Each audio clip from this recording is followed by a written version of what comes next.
Welcome, everyone. This is your friend, the DN What If, here with another exciting fanfiction. Today, we're diving into the story of what if Deku was born a year early and got into UA on his own.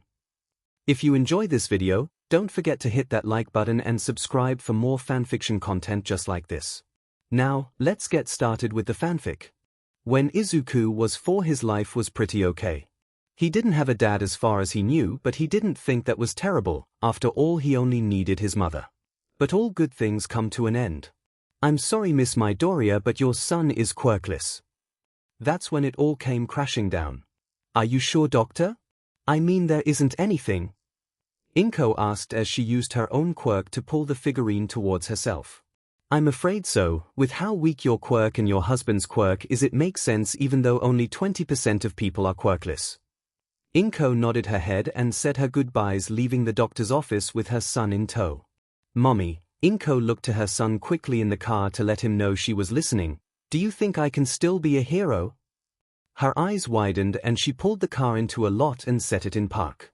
Honey, she thought about it for a moment before answering. I think you can still be a hero. She saw her son perk up before speaking again, but, not like All Might. He almost started crying, but she picked him up from his seat and hugged him. You're going to be better.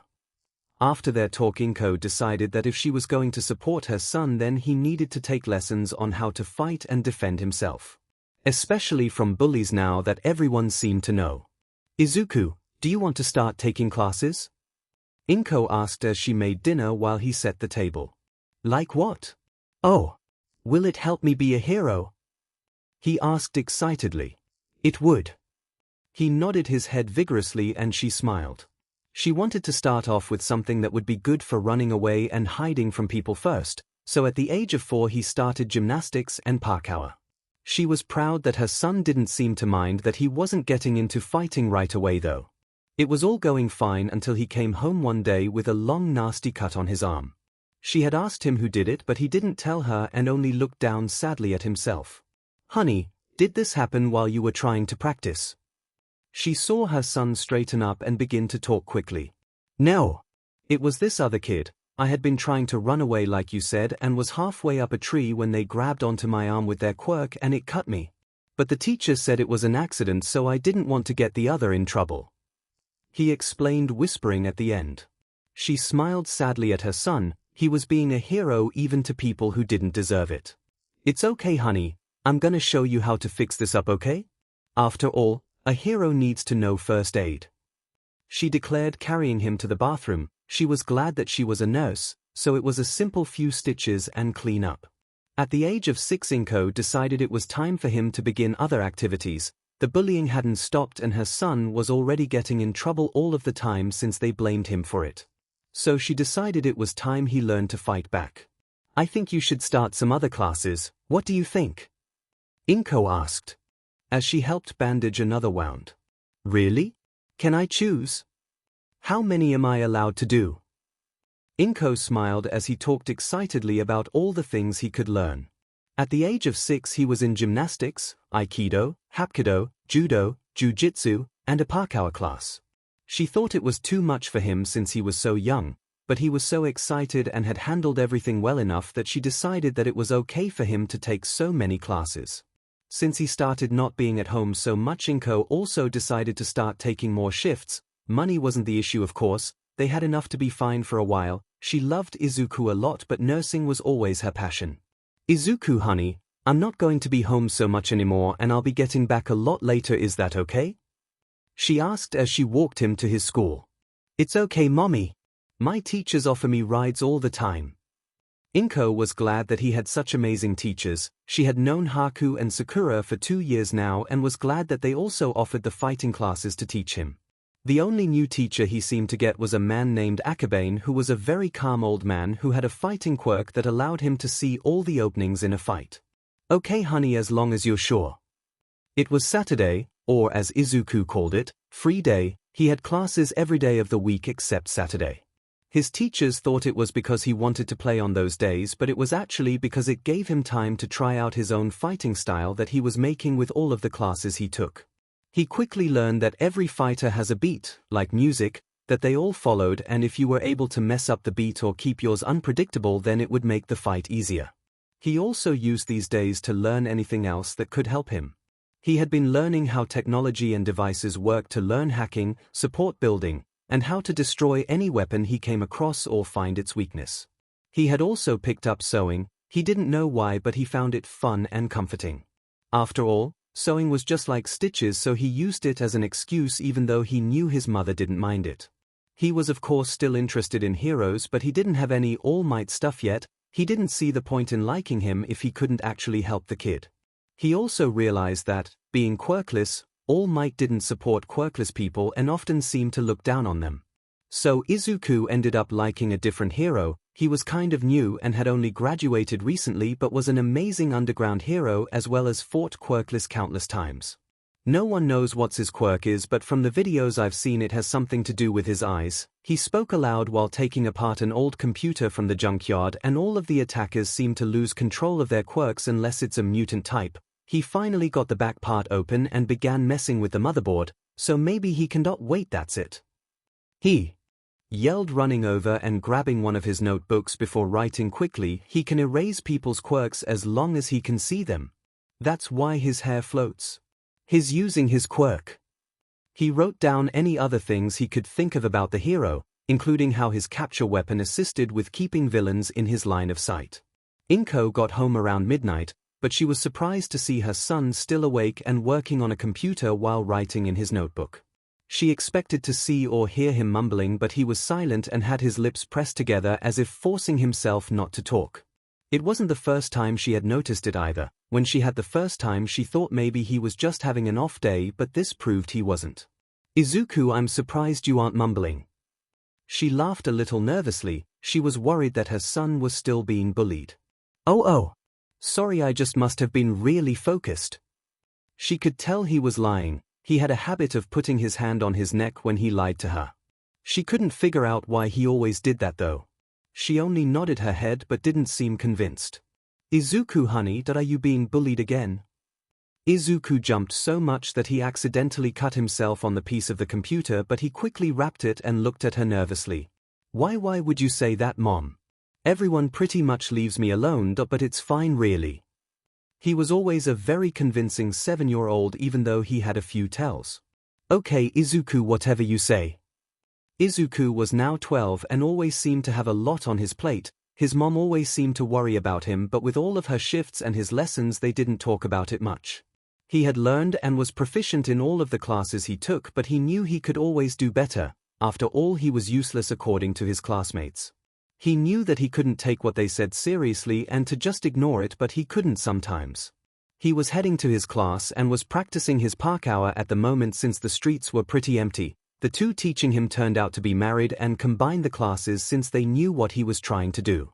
They had asked him if he could come in early so that he could meet their son and his friends. He didn't get why they wanted to meet him, but he didn't mind it. He was jogging slightly and humming under his breath to his music. He didn't notice the group of kids behind him either as he picked up the pace a little before jumping over a trash can, landing on a bench before flipping off it and landing in a crouch. The group of kids began clapping and cheering. He jumped a little before looking at the group.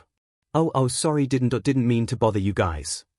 He replied automatically when they began walking up to him. Are you kidding?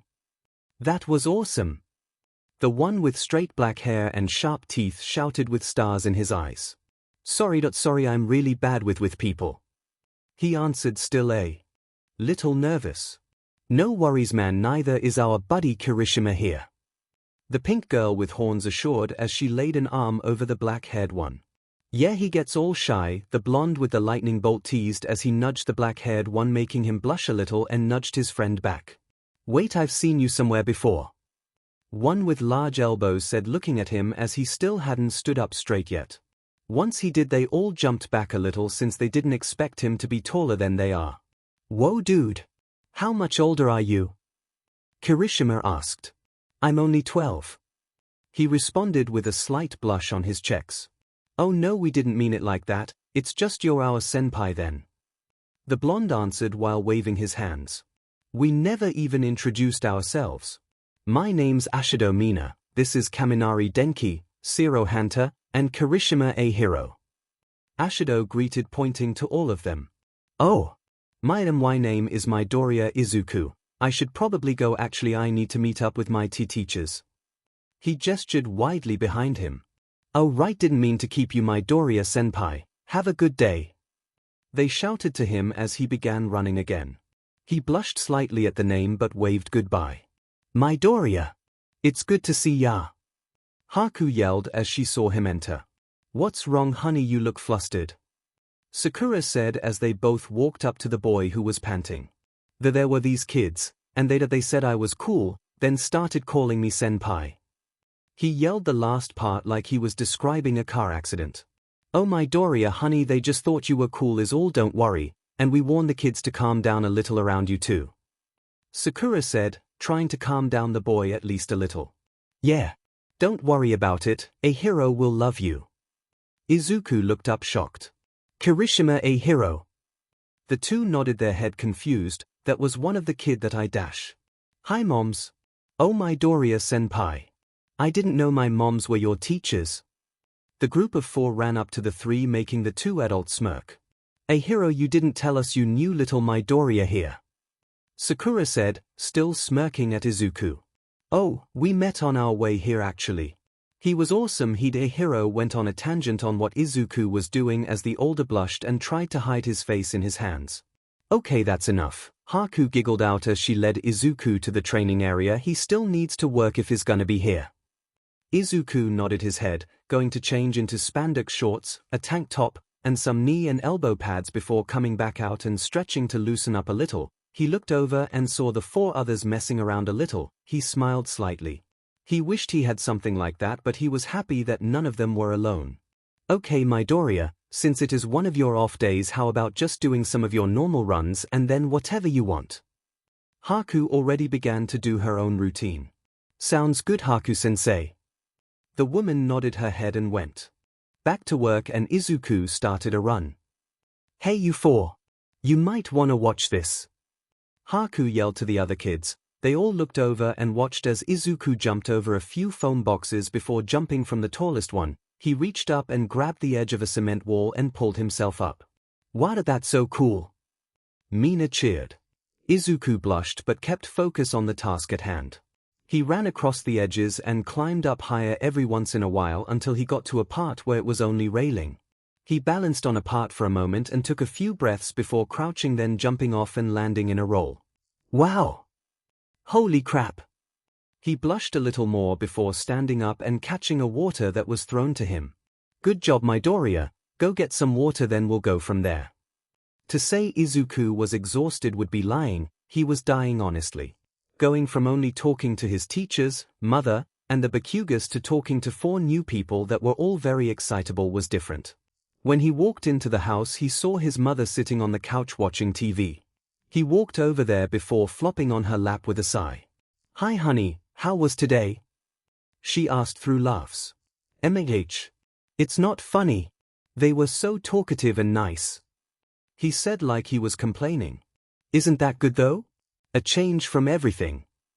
I mean yeah, but it was just a lot, they were really nice though. He smiled up at her. She pet his hair, as she did so she realized how much longer his hair had gotten. Oh, do you want a haircut? It has been a while. Izuku sat up and saw his own hair length, it was getting closer to the bottom of his ears. Maybe? I'm not sure, I kinda like it long. She smiled at him and nodded her head. Of course sweetie, now let's go ahead and make dinner. Honey, get up I'll be leaving soon.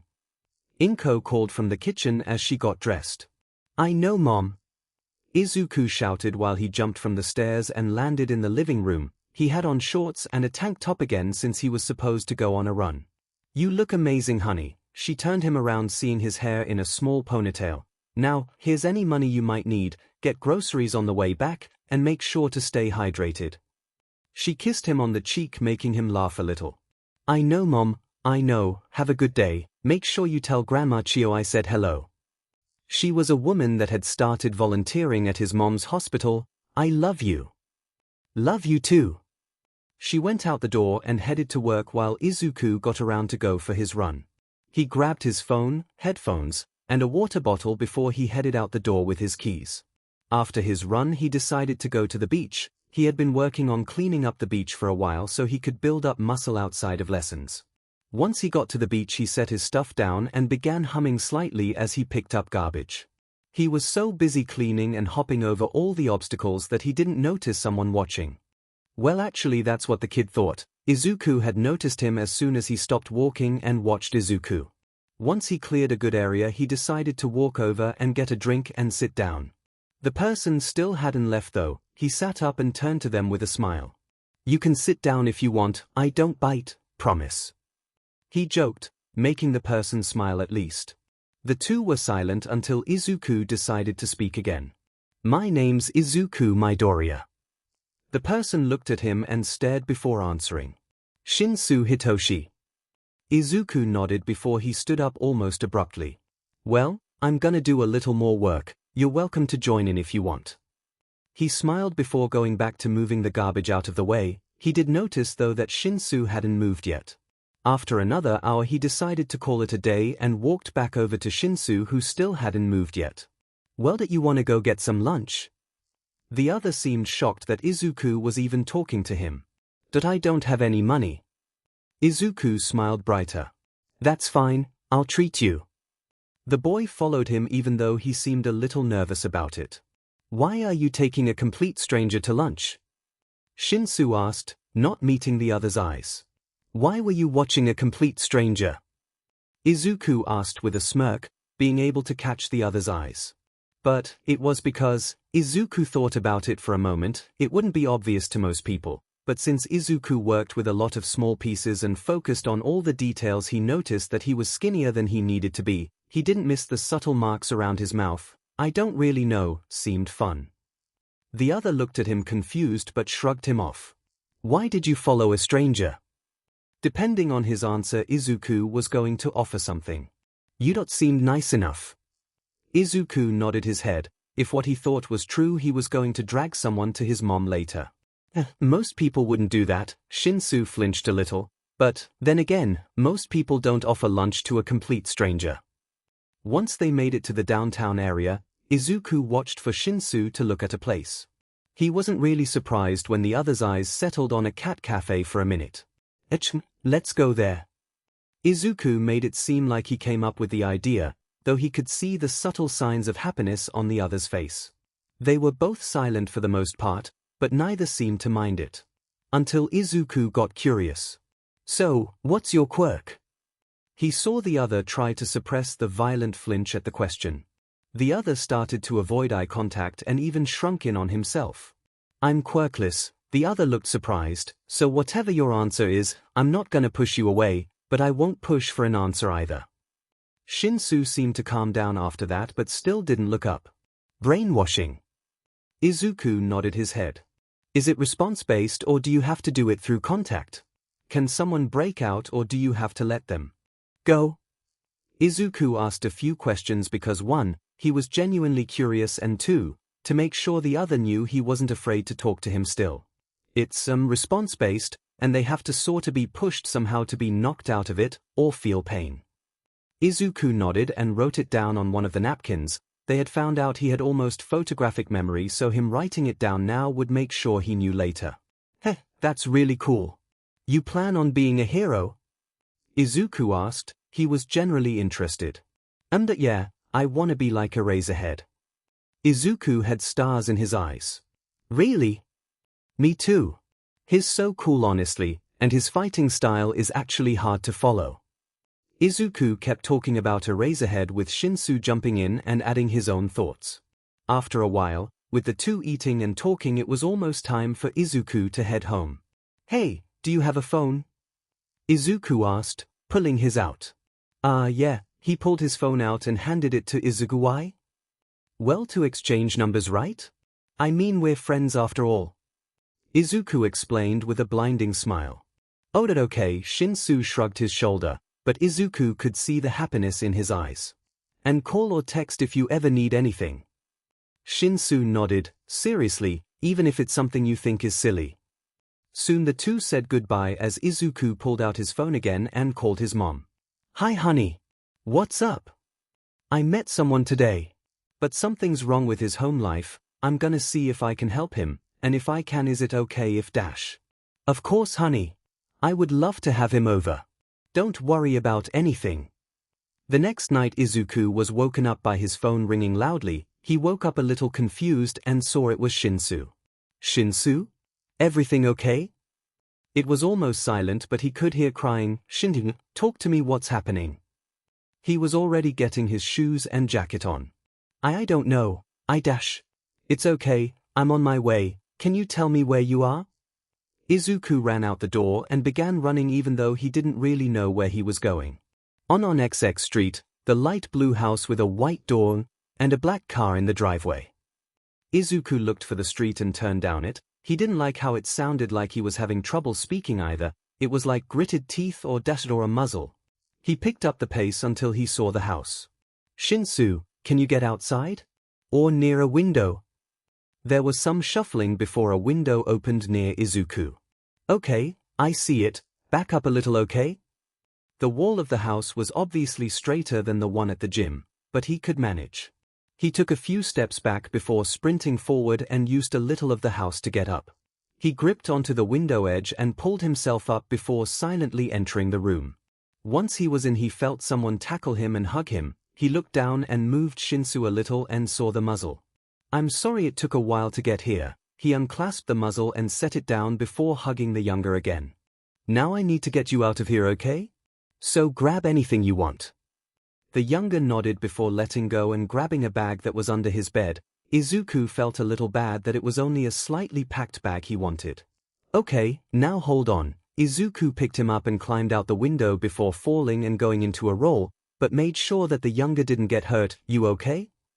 When he received a nod, he set the other down. Okay, I'm gonna take you to my house, we'll rest, then in the morning deal with this, okay? Shinsu nodded but seemed a little sluggish. Up. He then carried Shinsu on his back to his house. When Aizawa decided to go out for a patrol, he expected to see a few muggings, robberies, the usual. He, however, didn't expect to see a 14-year-old jump into a window and carry out a 12 to 13-year-old and then carry him on his back. He trailed them for a minute before deciding to drop behind them. He also wasn't expecting the older to notice him and turn towards him with a deadly glare. Why are you carrying a kid on your back? Aizawa asked, with his quirk activated.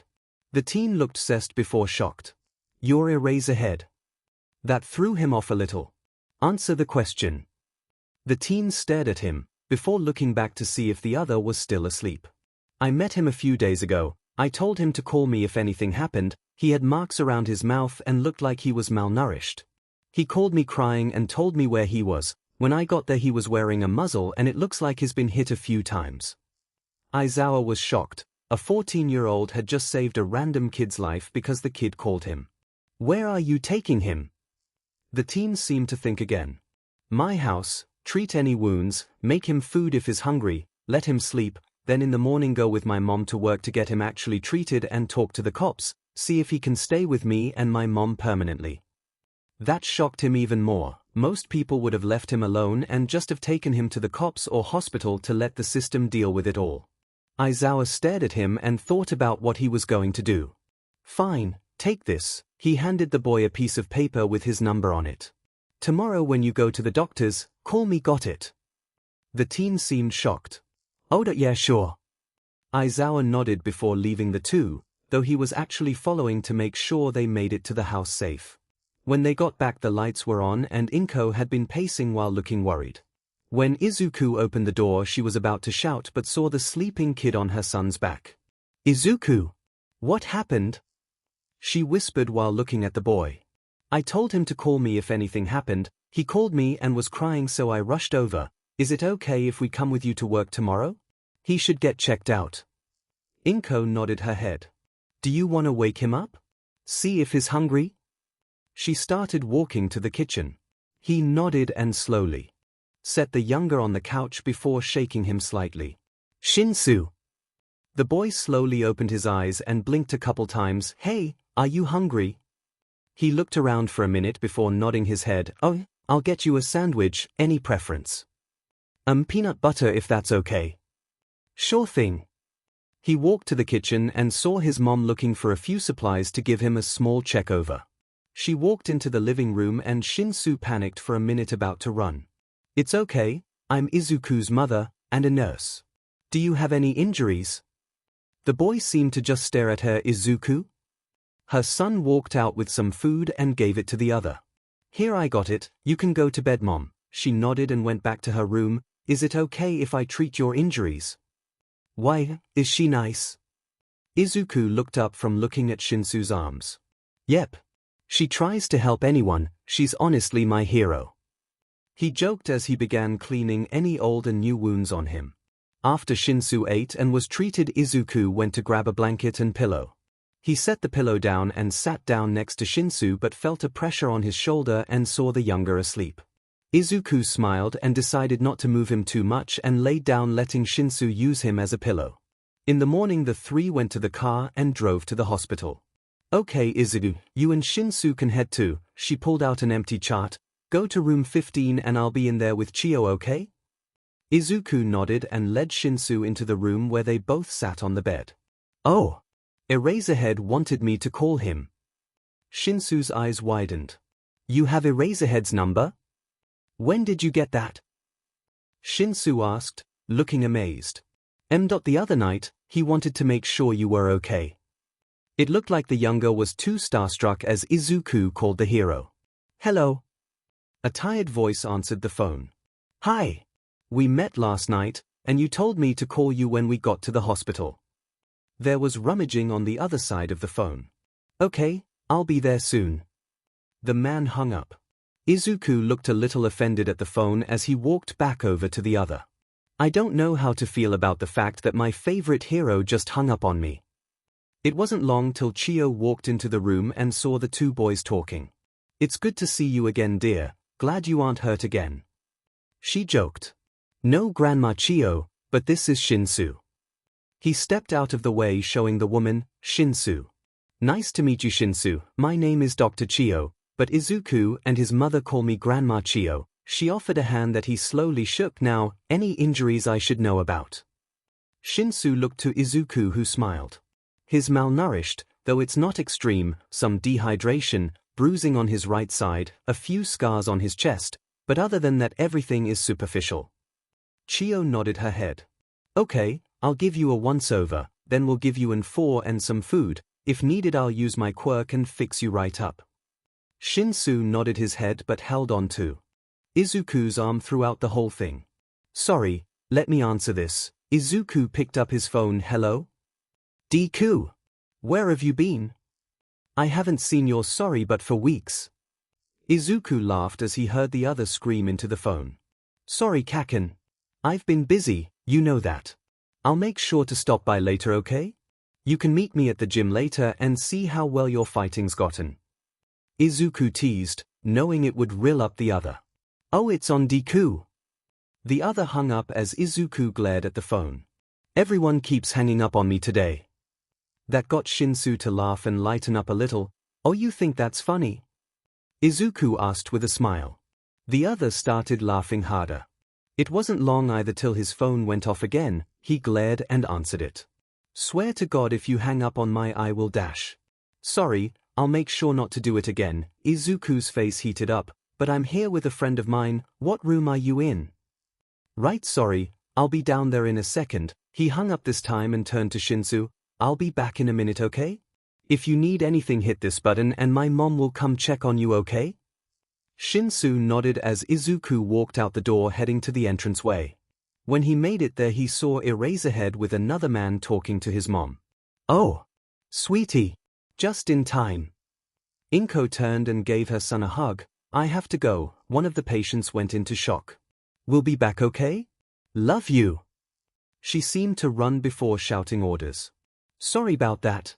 Anyway, we're over here." Izuku began to lead them to the room.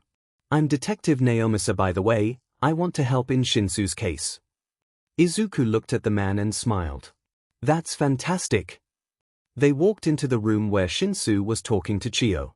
"Oh, you're back." Chio saw Eraserhead and smiled. "And brought a friend, I see. I'll leave you to it, dear." She walked out of the room, leaving the four there. "Okay, I'm Detective Naomisa. Can you tell me your name, age, and quirk? Shinsu grabbed onto Izuku's arm again as he answered. Shinsu Hitoshi .12. And brainwashing. Izuku felt his hold tighten but didn't react.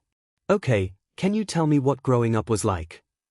Izuku put his hand over Shinsu's, helping him calm down a little.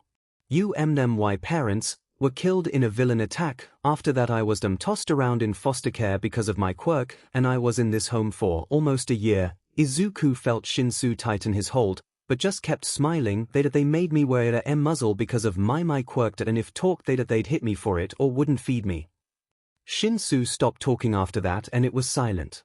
You know Shinsu, isn't your favorite hero Eraserhead? Izuku asked with a teasing smile. The younger immediately blushed and punched him in the shoulder. Shut up, he whispered, though Izuku could see the two adults smiling. What? I don't say anything wrong. Shinsu punched him again, making Izuku laugh. The hospital visit went smoothly after that, though Izuku did end up having to ask Eraserhead for an autograph for the both of them.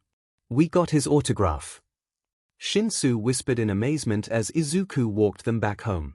I know, it's pretty cool, Izuku said with the same amazement, though he was a little more focused on not getting lost. Wait, does this mean I live with you now? Shinsu asked, a little confused, though Izuku didn't blame him since Inko had already been working on it. Yep. It also means I get to be your big brother. Izuku nudged him in the shoulder. Shinsu blushed a little. I've never really had an older brother, he admitted. Izuku smiled and nudged him again. I've never had a younger brother, so we'll learn this together. Once the two finally made it, they were sitting in the kitchen while Izuku began cooking dinner. So Shinsu, have any idea what you want to do when you're older? Izuku asked, turning his body a little so the other knew he was listening. I want to be a hero, underground though. Izuku smiled. Have you done any training yet? The other seemed stumped. No, I never really got the chance to. Izuku smiled and turned the stove off. Well, how about you join me for my training? I go to a gym almost every day to train, gotta be prepared. Shinsu seemed to light up at that. Really? Izuku nodded his head as he handed the other their food. Warning though, it's a little intense and there are sometimes other kids there, and another person usually joins me on weekends. Izuku explained, he didn't want the other to be scared by them. Are they nice? Izuku had to think about it for a second. The kids at the gym are nice, though really loud, and the other, well, he's not mean? Just kind of a brat, but he won't be one if it bothers you. Shinsu nodded his head and thought about it. Okay, as long as I can leave if it gets too much. Izuku nodded his head in understanding. The next day when Izuku woke up, he got into his exercise clothes and woke up Shinsu. Hey, you wanna come today? Shinsu blinked a couple times but nodded his head. Okay, I have some extra clothes that should fit. Izuku grabbed an extra water for when Shinsu would need it and some extra money for lunch. Once Shinsu came downstairs, there was banging at the door. Hi Kaken, you ready too? Yeah, Deku, who's the guy joining us? Shinsu stepped out from behind Izuku and waved slightly. This is Shinsu, play nice. Though Izuku sounded playful, he did send a look telling Bakugo to lay off a little. Whatever, let's go, name's Bakugo. Izuku smiled at the two. Shinsu. As they walked, Izuku was happy to see the two getting along without much help from him. When they made it to the gym, Izuku could already tell the others were there today. Midoriya. Good to see you back. And you brought some others with you. Haku pointed out, getting the others' attention. Bakugo. The group yelled before tackling him to the ground. Get off me. The group only laughed before getting up and going to Shinsu.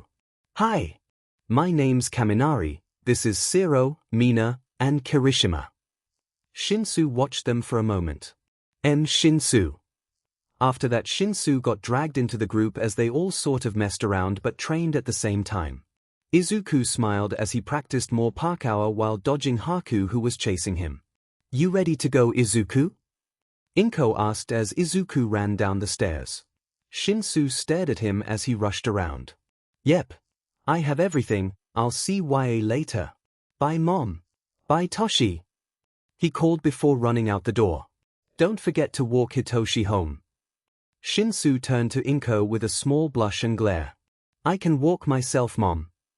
Inko chuckled as Shinsu squawked. Izuku walked up to the front building and saw everyone walking and looking confident. He shrunk back a little as he walked in and sat down getting ready to take the written exam. It seemed pretty easy as he went through it. He had finished it halfway through the time and even went back over his answers before he handed in the packet and sat back down. When everyone was in the auditorium and the present MIC, began explaining the next part of their exam, he was even more nervous. They would be fighting robots. He might as well call it now, was all he could think as he stood in the back of his group. He looks nervous. One less person to beat. He glared at the ground as he dug his fingernails into his palms. Go! He jolted up and ran past everyone and entered the fake city. He saw a one-pointer right away and slid under it before seeing the wires exposed in the back of its neck and ripped them out. See? That guy's got the idea. There are no countdowns in real life. Go! Go! Go! He was silently thankful for the head start since he now was at least a point above everyone. He took down another one-pointer and a three-pointer in a similar way. When he realized the three-pointer actually had a screen inside, it showed where other robots were at the time. Using that and a piece of pole, he found he was able to rack up 15 more points before it became a little harder to find robots people weren't already after. He was turning a corner when he saw Ruble about to fall on someone not paying attention. He raced forward and tackled the person out of the way. He looked them over quickly. Hey! Watch it, a-hole! He didn't say anything back though as he stood up and began running again.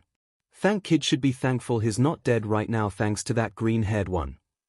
Vlad King pointed out with a grunt. It's true, he's saved a few other students in that time and is ranking up not only villain points but rescue points too. Another teacher commented.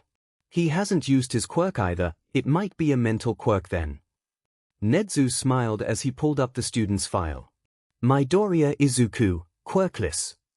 That shocked more teachers, but Aizawa recognized the name and face right away. I remember him, he was the one that brought that abuse case to light a few years ago. Aizawa explained with a small proud smile. You like him don't you? Yamada teased. Aizawa glared at the other before looking back to the screen. No, he just has potential and isn't stupid. Yamada ordered, making Aizawa punch him in the stomach. Izuku had just helped another person to only get yelled at again when he felt a rumble. He looked up and saw everyone running from a giant robot. 0-pointer. He thought. He ran to where everyone was running from and saw most of them gone by now except one girl that seemed to be having trouble. Hey! Is it just you? The girl shook her head. No. There's another girl back there. He looked from her to one of the alleys she had pointed to. I'll be fine, help her please. Does he have a death wish? Aizawa glared at the screen. No, there's another girl in that alley over there. If he doesn't make it then him and the girl could be in serious trouble. He explained.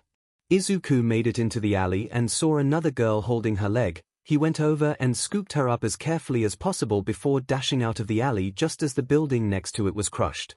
He was able to make it back to the front gate as time was called. Setting the girl down slowly he sighed. Sorry, are you okay?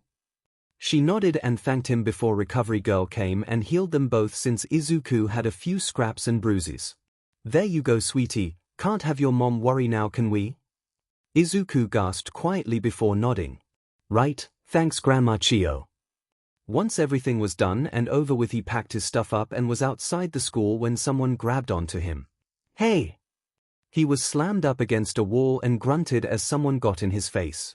You made me look weak. Izuku was a little confused until he realized that it was the first kid he saved. If I didn't push you out of the way then Izuku was cut off as the guy punched him in the face. Shut up. If I don't get in the hero course because of you, you're dead. He slammed Izuku against the wall again before walking away and out of the alley. Izuku slowly sank to the ground and felt his face. He had a bloody nose and busted lip. Sighing, he pulled out his first aid kit and fixed the busted lip. He looked at his phone and saw the time and cursed before packing it back up and running to Shinsu's school. When Shinsu was adopted by the Midoriyas, the bully had lessened. Inko didn't let it slide when she knew one of her kids was hurt and he was one of her kids, so when she caught wind of it she brought hell to the school until they stopped it. It didn't lessen as much outside of school though, at least until Izuku started walking him home. Sure, Shinsu was more than capable of defending himself, but they all knew if someone said something Shinsu would get the blame. It also helped that Izuku looked like a delinquent every now and again. He often got hurt while training or even just working, so if he showed up in bandages and his glare then the others would back off right away. Hey! He sighed and turned, seeing the usual group that bothered him, but Izuku was a little late. Your brother not here to pick you up this time? Heh, that gives us some free time. The guy grabbed Shinsu by his collar and was about to punch. What do you think you're doing? The four looked and saw Izuku in an unzipped tracksuit with a bandaged busted lip and an old bloody nose with a glare. Shinsu had to admit, if he saw that he would be terrified too. We were just Izuku cut them off and stepped forward. You were letting my brother go, right? If not then, his glare deepened. The three other boys panicked and ran. Izuku sighed and smiled, turning to Shinsu. You okay, Toshi? I'm not the one with blood on my face. He saw Izuku jump a little before laughing. Heh, yeah, happened during the exam. Nothing too bad, let's go home. The two walked back to the house. Shinsu stared at his brother. He might have been good at lying to everyone else, but Shinsu knew when he saw someone else that was bullied or threatened. Izuku waited almost a week for his letter while the rest of his family and friends tried to convince him he made it into the hero course. There's no way you didn't, Deku, you kick major butt. Katsuki reasoned while punching the bag Kirishima was holding. Yeah. You even saved some people, right? You had to get a little extra for that at least. It was super manly. Katsuki rolled his eyes at his black-haired friend. Those two are right, Izuku, if you don't mom will raise hell. Shinsu pointed out from his spot on the floor. Izuku hopped off the rock wall and walked over to Shinsu, who threw him a water bottle. Thanks, but what if they don't let me in cause I'm quirkless? All three stopped and looked at him. Izuku, mom would kill them. Kirishima laughed while Katsuki rolled his eyes again. Eyebags has a point, you may be quirkless but you're not some useless extra. Kaken, you literally call me Deku.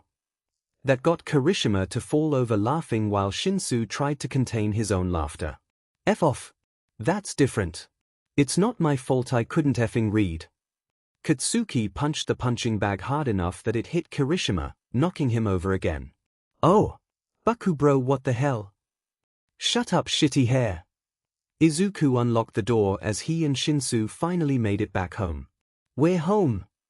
Izuku called, putting his stuff down on the side table. When neither heard a call back, they looked to each other. Mom? Shinsu called this time as they both walked further into the house. Boys! It's here! She yelled with tears in her eyes while holding an envelope. What? Izuku grabbed the envelope and stared at it for a moment. Open it, Izuku! Shinsu demanded while hanging off his brother's shoulders now. They all sat on the couch while Izuku opened it and a small disc popped out. The screen was black before flickering to life and showing Principal Nezu. Hello Midoriya Izuku. I am Principal Nezu. I am here to tell you your score and if you got in. First off, you did a fantastic job analyzing the area around you and using it to your advantage at times. And with that you got 30 villain points. Inko and Shinsu cheered. That normally isn't enough to get into the hero course, but there was another part to the test known as rescue points. It then began showing clips of Izuku saving other examines from Ruble and robots. You racked up quite a few by saving other students. That gave you a total of 90 points. It showed a scoreboard and showed Izuku getting into the top 10. Congratulations Midoriya. You're in Class 1A of the hero course. It turned off as Inko and Shinsu tackled Izuku into a hug while they all cheered. I made it!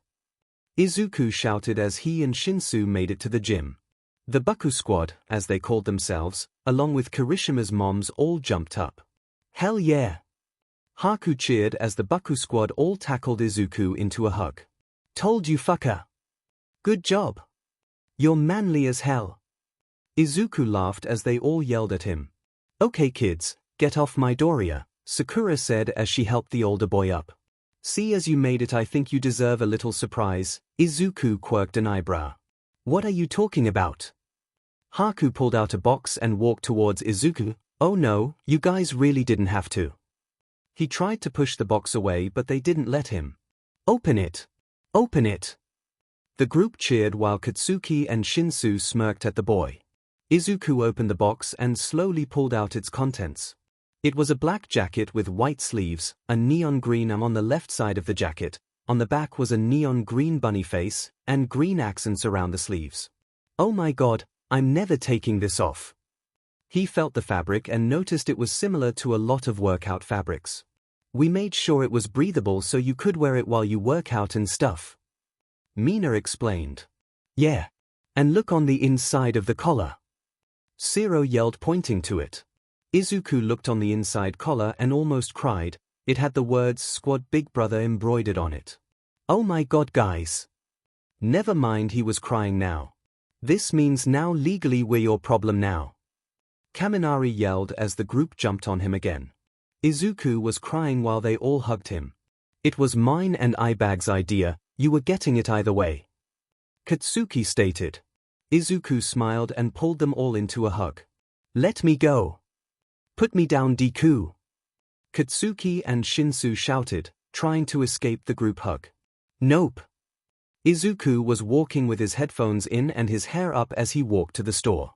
He wore black ripped pants, a white t-shirt that said sweatshirt on it and the jacket the group had gotten him. He wasn't paying attention as someone grabbed his arm and slammed him against a wall. He hit his head on the wall a little and shut his eyes before blinking and seeing who it was. Well, if it isn't Izuku Midoriya, heard you got into UA. He glared a little at seeing three boys standing in front of him. He never actually learned their names. Though since all they did was bully him and try to get him to hit one of them at least once. Yeah, the hero course. He deadpanned, already ready to either run or take a beating. He couldn't risk them saying he caused the fight. The two on either side of the guy glared and one even growled. You think you're better than us, Midoriya? Izuku directed his look to the one talking. I really don't. You're not, they probably only let you in because they felt bad. Heh, yeah. They'll probably expel you on the first day. The two behind the leader began laughing a little.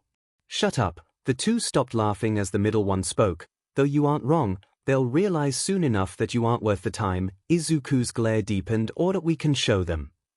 He pulled an arm back ready to punch until someone grabbed his wrist. And what do you think you're doing? The three turned in confusion while Izuku's eyes widened in shock. What's it to you? The middle asked as he yanked his arm away from the man. Other than the fact you almost hit the kid? I'm a pro hero, so tell me. The three jumped at the mention of being a pro. What do you think you're doing? The two lackeys ran, leaving the one in the middle who was still holding Izuku by his collar leave. He let go of Izuku before running out of the alleyway. Izuku rubbed his head a little before turning to the man. Thanks, Eraserhead, but I should really dash. Eraserhead glared at him, making him stop. Do they bother you a lot? Izuku was caught off guard. No. Not really. Just light teasing normally. Izuku tried to lie but Eraserhead didn't seem convinced. You're lying. Izuku looked down a little. Whatever, they should leave you alone now, if not you still have my number. Then he left and Izuku looked confused for a moment. He just appears then leaves. Izuku shouted, a little frustrated but more relaxed. Izuku was dressed in his uniform and walking the halls of UA a little lost. Hey! You lost! He turned and saw an upperclassman with blonde hair. Yeah, a little. Do you know where Class 1A is? Izuku asked nervously. Yep. Here, I'll lead you there. The two walked in silence. My name is Mirio Tagata, how about you? Oh. I'm Midoriya Izuku. They stopped in front of a door where Izuku could already hear people yelling. Here we are. Good luck, Midoriya. Mirio began walking away with a wave. Thank you, Tagata-senpai. Izuku walked into the classroom and was already more nervous. There was a group sitting on some desks while seeming to mess with their quirks and even one using them on some other students. Two people sitting next to each other with one drawing on the walls and the other smirking with her feet kicked up on a desk. The rest of them seemed either bored and didn't seem to care. He walked over to where his seat was and sat down before pulling out a notebook and writing down his analysis. He had been thinking of what he should use for a weapon. He knew he would want something for sure to use for technology and hacking, likely something for close range, something for long range, and some other support items he had seen other heroes use just changed to more his style. You four, go to the principal's office. Izuku looked up and was shocked to see Eraserhead standing there with his quirk activated while looking at the two who were drawing on the wall and smirking and another two that were messing with their quirks. What? But we dash. I didn't ask for excuses, leave. The four all glared and walked out of the room. The hell was that? Yeah. Who even are you? Eraserhead glared again.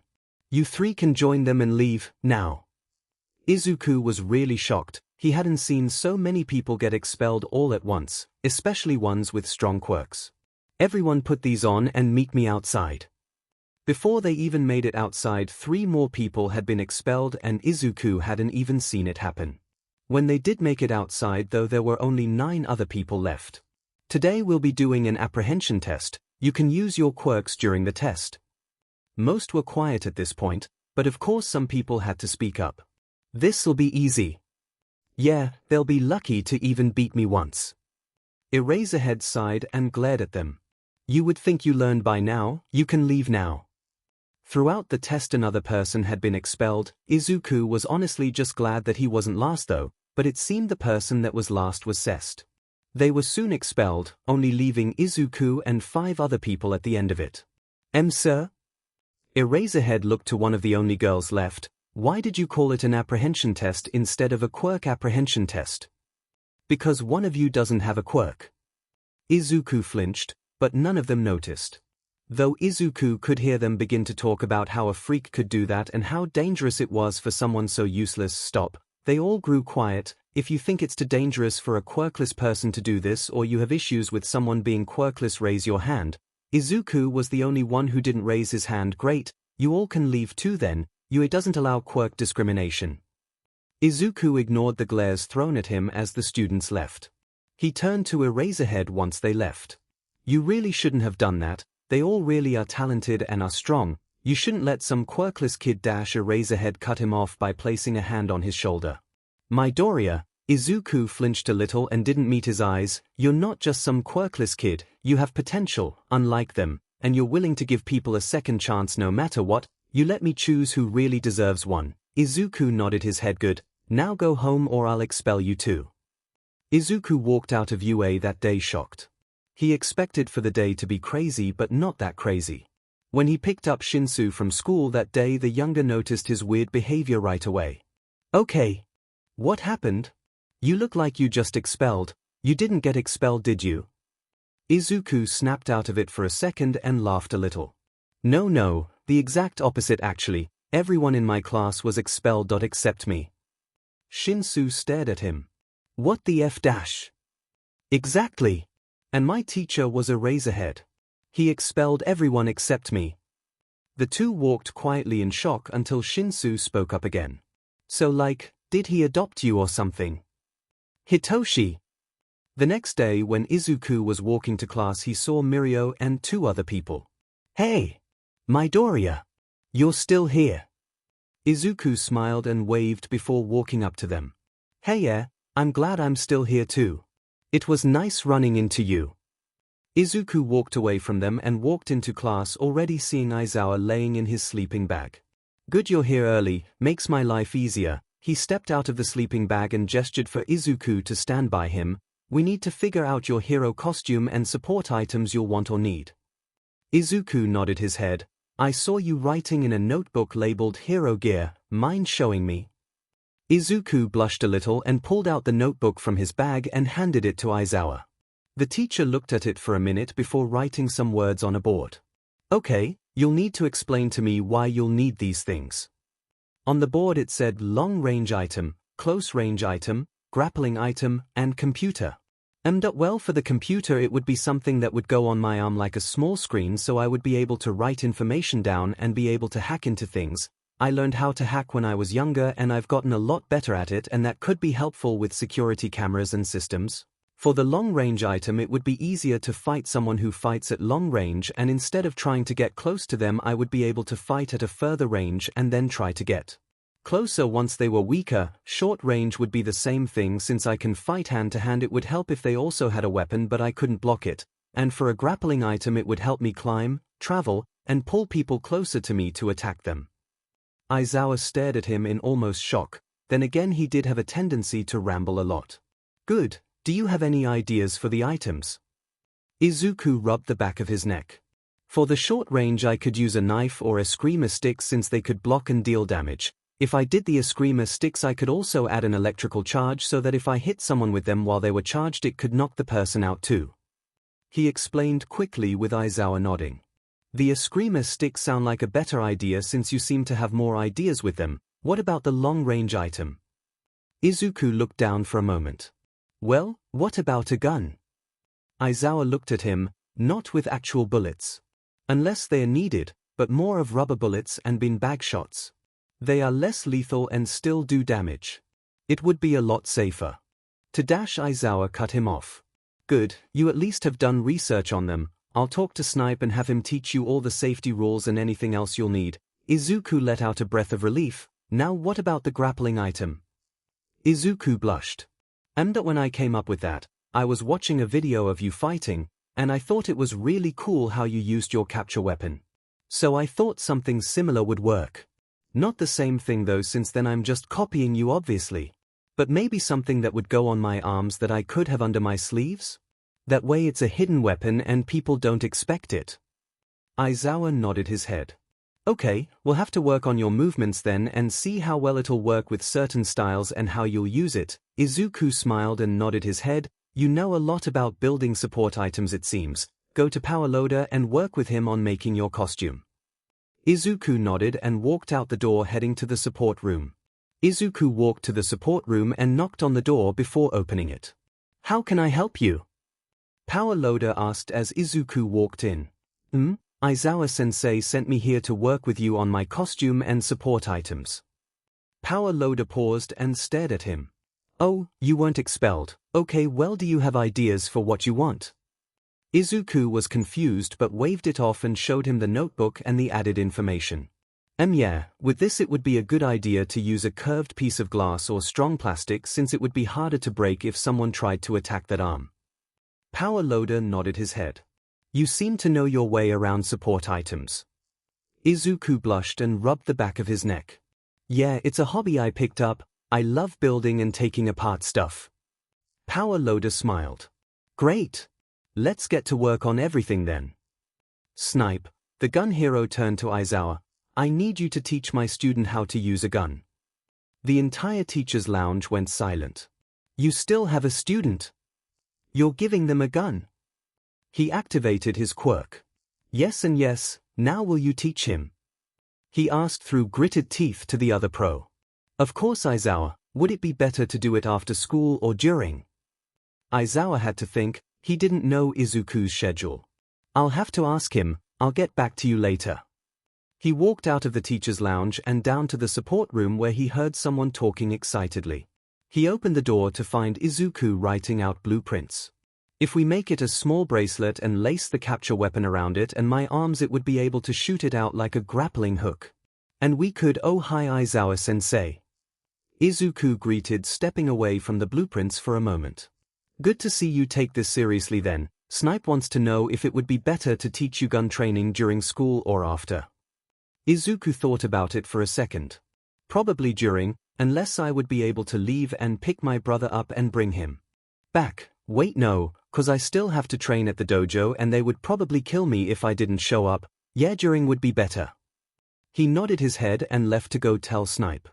Izuku was going on his daily run before school. He knew he would do more running and exercising again later during and after school, but he still liked to keep a consistent schedule. Once he was done with his run, he would have to walk Shinsu and Katsuki to school. Then run home, grab his stuff and change before running to UA. He was honestly lucky that he didn't live that far from the school. He was running back to his house after dropping off Shinsu and Katsuki when he accidentally ran into someone, which was to be expected since he was listening to music and running. "Oh no! I am so sorry. Are you okay?" he asked, standing up to help the man up. "I'm fine, problem child." He quickly realized that it was Aizawa with present mic and Midnight. "Oh crap. Sorry Aizawa-sensei, I wasn't watching where I was going." Aizawa rolled his eyes, standing up fully now. "I said it's fine." He looked and realized that Izuku was in shorts, a tank top, and wearing a sports jacket. "Shouldn't you be dressed for school?" "Oh. I always run in the mornings. I just dropped off Toshi and Kaken at school, so I was heading back to grab my stuff, then run to school and change," he explained with a smile. Aizawa quirked an eyebrow but sighed. "Just don't be late." Izuku smiled and waved before going back to his run. "God, you're such a dad." Midnight teased once Izuku was out of earshot. "No, I'm not." "Show. You just parentate him. And I can guarantee that when he comes to class you're gonna give him water so he's hydrated." Present Mid declared. Aizawa was silent. "Oh my god, he was!" Midnight shouted while laughing. When Izuku walked into his class, a bottle of water was thrown at him that he caught. "Thank you." Aizawa nodded his head. "You'll be working with Power Loader more today to finish everything you need." Izuku nodded his head, putting his bag down and taking his blazer off. "I also want to get a look at your analysis, so hand me any notebooks you have." Izuku was a little shocked. He didn't think his analysis was much. "Are you sure?" Aizawa shot him a glare, making him shut up and take the 2 notebooks he had out and handed them to Aizawa. One was labeled Heroes while the other was Villains. "Good, now go to the support department. When lunch hits, get food and come back here so we can do actual classes." Izuku nodded his head, grabbing another notebook before heading out. Aizawa read through the 2 notebooks as we went to the teacher's lounge. It was break when the other teachers came in to see Aizawa sitting at his desk looking shocked. "Shouldn't you be with your kid?" Midnight joked again. "Shut up and look at this." He handed her the hero notebook that was open to her page at the moment. He's analyzed all of us, figured most of our weaknesses and how to counter them and anything else about us. "Wow, he even figured out yours." Midnight gasped, flipping through some of the pages. Aizawa was now looking through the villain notebook. There were even more ways for the person to be taken down and the team-ups that would be best against those people. His analysis on villains is even better though. With the heroes he looks for things in their style to fix or learn, with the villains he sees how to take them down and what heroes would be best to fight them. "Hey Aizawa-sensei. Lunch Rush told me to bring you food too since he knows you haven't eaten. You need to eat Mo. Why is everyone staring at me?" Izuku asked as he closed the door with a foot since his arms had food in them. "Kid, why didn't you show me this sooner?" Aizawa asked, waving one of the notebooks. He blushed a little. "I know they aren't that good, it's more of just a hobby really." He set the plates down on Aizawa's desk as he explained. "Just a hobby? Midoriya, you figured out how to take down a villain that a lot of the heroes haven't caught yet." Izuku quirked an eyebrow before seeing what page he was on. "Oh, Phantom? He's easy though, his quirk lets him phase through stuff, but if you look at the videos it depends on the density of the stuff, so you could just set a trap with a higher density and when he phases through have someone inside take him down, and if he somehow gets out have the place surrounded," he explained with a shrug of his shoulders. He really didn't think it was that important.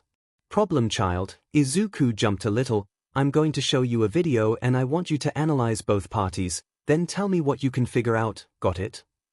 Izuku nodded nervously. Aizawa opened his computer, typing a few things before turning it and pressing play on the video. As soon as it started the teachers heard him mumble while he put one of his hands over his mouth slightly. The video wasn't long though, only about 30 seconds or so. "Tell me what you saw." "The one in all black is about 5 feet 7 inches and likely weighs about 160, male, and their quirk seems to let them break their bones out and use them as weapons. That's why their knife was oddly shaped and close to white while still having blood on it, though wherever they create the new weapon is useless for about 20 seconds until the bone grows back. The person in the blue and gold was about the same height and weighs around 180, female, and their quirk lets them have control over small metals. They can mold them into different objects, but the larger the object the more fragile it is and easy to break. They can't seem to focus much when molding the weapon, though it only takes a few seconds to create the weapon. He spoke quickly, but Aizawa was still able to understand him. Good, and you're right. Tomorrow bring in any other notebooks you have. I'm going to teach you coding. Now go eat lunch, then head to your other classes. Izuku nodded his head and smiled before grabbing his food and walking out the door. God, you're such a dad, you're so proud of him. Midnight teased more. Aizawa pushed her before sitting down and eating the food Izuku had brought him. After school he said goodbye to Aizawa before going to the bathroom and changing back into his street clothes. He put on some music as he walked the streets. He had a few more minutes until he needed to pick up Shinsu and the others from school.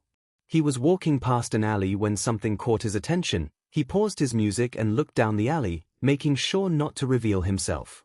Oh really, what's someone with a weak quirk like yours gonna do? He looked closer and realized it was Kirishima they were cornering. What do you think you're doing? Izuku asked, stepping out with his arms crossed. The group jumped and Kirishima looked happy but confused at seeing Izuku there. Oh, you're Shinsu's older brother, right? We were just talking with our friend Senpai. One of the guys stuttered out. Izuku quirked an eyebrow but didn't take his eyes off of the group when he talked to Kirishima. Right, Kirishima, are you friends with these guys? Kirishima shook his head and the group shot him a glare. That's what I thought, so what are you doing? None of them answered. He uncrossed his arms and took a few steps forward, making them all jump and run past him. He didn't lighten his glare until they were all gone. You okay? They didn't hurt you, right? Izuku asked Kirishima, who looked amazed. I'm fine. That was so cool though. You just glared and they ran away. Izuku blushed and rubbed the back of his neck. Yeah, before I met you guys they always tried to start fights with Toshi, so I would walk up covered in bandages and a glare. According to Toshi and Kakanai have a reputation. He joked as the two walked out of the alley. Kiri, why'd you run off? Mina yelled while tackling the other boy with Shiro and Kaminari not far behind. He just laughed but didn't answer the question while Katsuki and Shinsu walked up to them. You guys ready to go? Izuku was writing in one of his notebooks about a new hero that had shown up. It was getting pretty late too, and he knew he needed to sleep but he couldn't. It felt like he wasn't doing enough about something. He knew he was training enough with the combination of school and the gym. He was smart enough. If what Aizawa had said was anything to go by, then what was it? He thought about it more, then he realized the problem. He didn't have a job. He didn't need one, of course, since his mom made enough money to make sure everyone was comfortable and having enough for other activities and stuff they wanted, but it felt like he wasn't pulling his weight. Closing the notebook, he turned to his computer and typed in places hiring. He knew he needed something that would have a flexible schedule, let him do work even though he was 16, and something simple so he didn't overwork himself. That's when he found it, a small cafe. It was looking for someone who didn't mind working later and heavy lifting. He wrote down the number and decided to ask his mom about it in the morning. The next morning Izuku was nervous. He had done his research on the place and it looked like a good place to work. He would be the only other worker there since it was only the owner and she just needed a little help with heavy lifting, baking, and customers. He walked downstairs where Inko was watching TV at the moment since she had the weekend off. Morning, Mom. He called, walking into the room. She turned and smiled at him. Morning, sweetie. She stared at him for a moment. Okay, what is it? She asked with a teasing smirk. He jumped a little and blushed. What? You always get this look on your face when you wanna ask or do something. He blushed more and looked down. He rubbed the back of his neck before finally looking up. I wanna get a job. She looked shocked. I know I don't need one.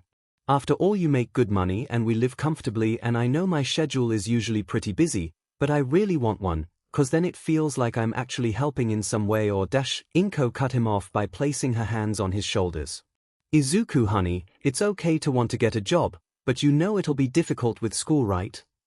He smiled and nodded his head. I know. That's why I did a little research last night. I found this place that needs an extra hand and it works around my schedule. She smiled and nodded her head. Okay, honey, As long as you're sure, you can head out there later, but please get some more sleep, okay? I can tell you're still tired. He laughed a little before hugging his mom and going back upstairs. When he woke back up, he immediately got dressed in a white shirt, black jeans, and his jacket before calling the place. Hello, this is Mayumi, owner of Sunflower Cafe. How can I help you? A woman spoke over the phone in a cheery voice. Hi. I was calling because I saw your ad for another worker and I was wondering if I could come in and apply. There was a squeal for a second. Of course. Just tell me your name and come on in. Right. My name's Midoriya Izuku. I'll be in soon. He hung up after a quick goodbye. He grabbed his phone and his house keys before leaving a quick note and going to the cafe. He made it there pretty quickly and walked in. He looked around and saw how calm and homey it felt. Instead of normal seating, there were booths, lounge chairs, and 2 windowsills with padding to sit. There were fairy lights hanging from the ceiling and a few normal lights so you could actually see, along with a few lamps and bookshelves. The front counter had a small window showing baked goods, all seeming to have a soft theme almost, while the other side of the counter had free space with a few chairs. A woman with black straight hair, dark skin. She stood almost gracefully behind the counter with a wide smile. Hello. How can I help you? She asked politely as he walked up to the counter. Hi. I'm Midoriya Izuku. I'm here about the job. She seemed to brighten up at that and walked around the counter quickly. Thank you so much for calling. Shall we get started with the interview? Thank you for letting me come. And of course. The two sat down at one of the booths and Mayumi turned to him. Okay. First, your name, age, school, and quirk. She pulled out a notepad. Right. My name's Midoriya Izuku. I'm 16, I go to UA, and I'm quirkless. He answered the last one a little nervous. Really? What course are you in at UA? She asked with wonder in her eyes. He was shocked for a moment before answering. Oh, I'm in Class 1A of the Hero course. She nodded her head and wrote it down. Okay, now why do you want this job? He had to think how to word it for a moment. Well, my mom works as a nurse at the hospital and is busy a lot. I have school, I train at a gym, and I have my little brother to look after, but I felt like I wasn't doing enough to help, so I looked for a job that would work with what I can do and around my schedule. I found this place and it seemed like a good fit. He explained with a bright smile. You're honest, I like that. You also have a very happy and welcoming face, which is also good for business. And you wouldn't mind working late hours? I usually only stay open till about midnight since there are some underground heroes that come by every now and again. Nope. I usually have issues sleeping anyway and don't get to bed around 1 so this would give me something to do. She smiled and wrote down more. Okay, and one last question, do you have any skills? Izuku had to think as to what counted as skill. Well, I know how to cook, bake, mix drinks, like smoothies, not alcohol. I'm pretty good at fighting, gymnastics, parkour. I know how to operate firearms, I can analyze stuff, I can create support items, hack stuff. Oh, I know sign language too. Mayumi stared at him for a moment. So that you could essentially be a bodyguard, but you want to work at a cafe? He blushed a little but nodded his head. Well, okay then, when do you want to start? Shinsu had woken up a little confused. First it was the fact that Izuku wasn't there, then it was the note on the table. He had read it over a few times and was still lost. Why was Izuku getting a job? He didn't get much more time to think over it though, as the front door opened revealing the boy in question. Toshi! You're awake! Izuku greeted, kicking his shoes off. Why are you getting a job? He asked, holding the note up. Oh, well, that I kinda felt like I wasn't helping enough. Shinsu quirked an eyebrow. That's not something you answer with another question. Izuku laughed a little awkwardly. You know, you and Aizawa-sensei sound really similar. Shinsu blushed and glared, but I just felt I could help more, so I decided to get a job, and they hired me. I start tomorrow actually. Shinsu continued to glare at his brother, but he seemed more exhausted than anything. Whatever, just don't die. Izuku laughed and dragged his brother into a hug. Oh, you care. Hey, let me go. Adding the cafe to Izuku's schedule was a lot easier than he expected. He would go to school, pick the others up, go to the gym for an hour, head to the cafe and finish there before doing a few exercises and going home. He hadn't worked any later shifts, which he was silently glad for. Since he added it, it did make him a little more worn out, but he also slept better thanks to it. Sure, it wasn't the best sleep schedule, but it was better than nothing. Izuku was at the gym working on a punching bag when his phone started ringing. "Hey! Your phone's ringing." Kirishima called from the bench. Izuku turned. "Who is it?" "It says Mayumi." Izuku held up his hand as Kirishima threw it. He caught it and quickly answered it. "Is everything okay?" There were a few noises before she spoke. "Sort of. There's a family emergency and I was wondering if you could come in early and work the night shift?" "I know it's a lot to ask." Izuku cut her off. "It's no problem. When do you need me in?" Can you be here in 10? Izuku looked at the time. "Yep. I'll change really quickly and take over. I hope everything goes okay." "Thanks, Midoriya. You're a lifesaver." They both said goodbye before Izuku quickly grabbed his stuff. "I gotta go, guys. I'll see you all later." He left quickly, confusing the group, though Shinsu could guess what happened already. Where's Deku going in such a effing rush?" Bakugo asked, looking at the door. "His boss called him in to work." Shinsu explained while lying on the floor. "He has a job." Izuku walked into the cafe and immediately went to the back and changed into his uniform. The place didn't actually have a uniform, but the general attire was business casual, so he wore a black button-up and blue jeans with his hair tied up. "Thank you for coming in so suddenly, Midoriya. I owe you."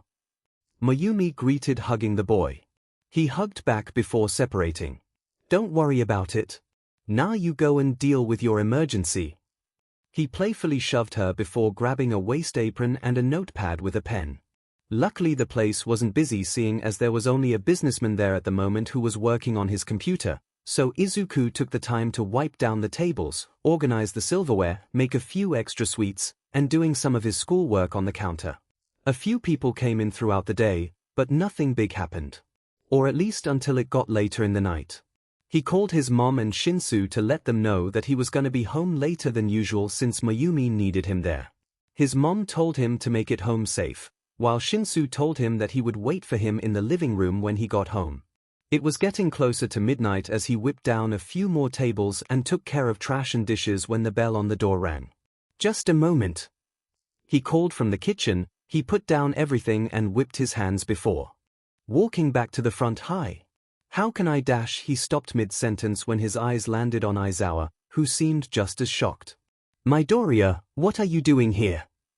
he asked with a sigh. Izuku chuckled and rubbed the back of his neck.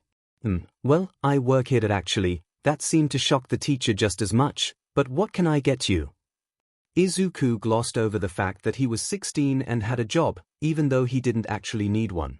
"Right, I'll take a black coffee." Izuku nodded and began making it. It was slightly awkward before Izuku decided to break the silence. "So, did you already eat dinner?" The teacher quirked an eyebrow. "Well, it's just Sensei told me that you've been eating more at school since I brought you lunch, and I wanted to know if you had eaten. Since you work as a pro, you need to have a healthy eating schedule. And you also my teacher, and I'm gonna stop talking now." He blushed as he looked down at the cup before handing it to Aizawa. "No, I haven't." Izuku looked up shocked, before glaring slightly at the teacher. "Fine, I'll take a muffin." Izuku smiled and got one for his teacher and handed it to him. Aizawa was about to pull out his wallet when Izuku stopped him. "Nope. I'll cover it." Izuku pulled out his own and took out the money and put it in the cash register. Aizawa glared at him. "You're such a problem child." He sighed out before leaving. Izuku smiled before beginning to close up the shop. Since Izuku was the only student in his class, it made things a little easy, but also complicated. Especially when it came to group activities. "Get suited up and head outside," Aizawa commanded as soon as Izuku walked in. He tossed the teen a suitcase before walking out. Izuku looked at it weirdly before realizing it must have been his hero costume. He walked to the changing rooms and opened up the case. Inside was tight black athletic tank top, a black leather jacket with a white hood, fingerless white gloves, a white metal mask, black cargo pants, white combat boots with black metal soles, a black belt with white pockets on it, 2 guns, white thigh holsters, his eskrima rods, and a pile of cloth? He picked it up and examined it before realizing it was 2 of Aizawa's capture weapons. He geeked out for a moment before trying to realize where they were supposed to go. He saw a note in the case and read it. Dear Midoriya, the capture weapons given to you are meant to be wrapped around your arms, good luck. Nedzu and Power Loader. He was shocked to see Nedzu on it but chose to ignore it. Getting dressed, he looked in the side mirror and smiled. He also noticed that the computer on his arm was pretty well hidden, and you couldn't see the screen unless you were looking directly at it. Hey! He might have to add more stuff later. He walked to the front and saw 13, Aizawa, and Midnight standing at the bus. All 3 looked to him as he ran up to them. Not bad, kid. Izuku smiled, though you could only really tell by his eyes since he had the mask on. 13 and Aizawa got on the bus with Izuku and Midnight following. So Midoriya, are you excited? Midnight asked, since there wasn't really anyone for Izuku to talk to. Yeah. I'm not really sure what we're doing, but it probably has something to do with rescue since 13 is here and we're driving somewhere, plus I haven't used or even seen my hero costume till now. Then again, it wouldn't explain why you are here. You're not a rescue hero, not that I don't think you're an amazing hero. You really are. But you tend to deal with more strict situations because of your quirk, but you could be used as a villain maybe? It would be dash. He slowly got quieter as he began to mumble. This shocked Midnight a little. He's fine, just does that sometimes. Aizawa reassured, making her laugh a little. I don't think I've ever seen him talk this much, usually pretty quiet in my class. Izuku seemed to snap out of it and slammed a hand over his mouth. Sorry. Didn't mean to start doing that. He was blushing lightly, but he was nervous. Last time he had mumbled in school it didn't go well. No worries, problem child. Izuku nodded. Did you do the homework I assigned you? Izuku moved his hand and nodded. You wanted me to analyze that wind hero, right? Izuku asked, trying to remember everything he wrote down while Aizawa nodded. I'll have to catalog all my analysis into the computer, that way I can have it on hand if I need it. He mumbled absent-mindedly, touching where the computer was, but the hero dash. It wasn't long till they made it to a large dome building. Getting off the bus, 13 started to explain everything to Izuku. This is the unexpected simulation joint, they announced as they all walked in. Izuku was practically bouncing on his feet in excitement. Here you'll be tested and work on your rescuing as a hero. Okay, now he was bouncing. A few ground stuff first. While we're doing this, don't be afraid to ask for help if you're lost or in danger. Izuku nodded his head along. Be careful and think of yourself first, and finally, have fun and learn. Izuku clapped at the end while 13 bowed. 13 sensei. They looked to him. Can I ask you more about your quirk? Of course. What do you want to know? While those 2 were talking, Aizawa and Midnight walked around the place a little. How well do you think your kid's gonna do? Midnight asked, looking around some of the areas. He'll do fine, he knows what to do and what not to. Aizawa stated simply, though Midnight had a smirk on her face. You admit he's your kid then? Aizawa glared at her, making her laugh even more. It was finally time for their exercises to start and Izuku was still bouncing in excitement. For the first one we'll do a few simple things, like first aid. We'll teach you signs for certain things and go from there. 13 explained. Izuku nodded his head. This would be easy for him. He did a lot of research on injuries and things to fix them. He even knew how to help if you got shot in the eye with a rubber bullet. Okay, Aizawa on the ground. Aizawa groaned as he laid down. Now be in pain. 13 commanded. Aizawa rolled his eyes. Oh, it hurts, ouch. Izuku was trying not to laugh since Aizawa wasn't very convincing, but 13 went with it. Okay, now do what you think is right and we'll help you along the way. Izuku nodded and walked over to Aizawa before crouching down. Hi, can you tell me what happened? Izuku asked, pulling down his mask. He heard it can calm down people in an accident if they know what you look like. I was told to lay on the ground. Izuku almost burst out laughing at that, making Aizawa smile slightly before 13 glared at him. I was in a car crash. Izuku collected himself and became serious again. Okay, can you tell me where you feel the most pain? Aizawa had to think about it for a second. My chest, leg, and head. Izuku reached into one of his pockets and pulled out a small flashlight and waved it in Aizawa's eyes. He stopped for a minute before turning to 13 and Midnight. For the head injury, Aizawa-sensei's pupils and everything will react normally, but I don't know if he actually does have something wrong since nothing will be out of the norm. That seemed to shock all three teachers. And how do you know that? 13 asked, a little intrigued. Oh, well, I have a lot of free time, so I tend to do a lot of research on stuff that I think can help me be a hero. Plus my mom's a nurse. The three teachers were a little shocked, because most kids use their free time to hang out with friends. Okay, well, if everything is reacting normally, then what do you think the pain would be? Izuku thought about it for a moment. Possibly a small concussion or headache, though I would still prefer to get the person to a hospital as soon as possible just in case. 13 nodded and he continued looking over Aizawa for other injuries. You said your chest, right? Is it hard to breathe? Izuku asked with a hand on the man's chest to measure his breathing. It did seem a little labored actually. Yes, there's pressure on my lungs. Izuku glared a little and leaned down, actually listening to his breathing. He leaned back up and looked to his teacher. Aizawa-sensei, are you actually injured? Because your breathing is a little slow and rough sounding, and you flinch a little when breathing. Aizawa seemed shocked that he had noticed. That I may have been kicked in the chest and sent into a wall. All three of them glared at Aizawa, though Midnight looked closer to laughing. Sensei! You can't do that. He checked the others' breathing again and put a little pressure in places, seeing Aizawa wince a couple times. You have a few bruised ribs but nothing's broken, you need to take care of yourself more. Izuku scolded. Now he thought the teacher might have a small concussion. I'm a pro, I can't. Izuku cut him off. Nope. No excuses, you might have a concussion too. Izuku checked his eyes again and it did seem like it. Izuku glared at his teacher. You do. Did you get hurt anywhere else? Normally 13 and Midnight would be helping, but Midnight was having too much fun recording it and 13 watching. My shoulder and left leg. Izuku nodded, checking those parts. Okay, looks like you have a few pulled and strained muscles but nothing too serious. Aizawa nodded. But why didn't you go see Recovery Girl? You could be seriously hurt. I'm an amateur, you know. Aizawa was about to speak before Izuku stopped him. You know you aren't a very good role model. What would you do if I got badly hurt but didn't go see Recovery Girl? Izuku put his hands on his hips. I would scold you. Exactly. The USJ trip had been cut short since it just turned into Izuku lecturing Aizawa about health and safety, though he did learn a little more about first aid.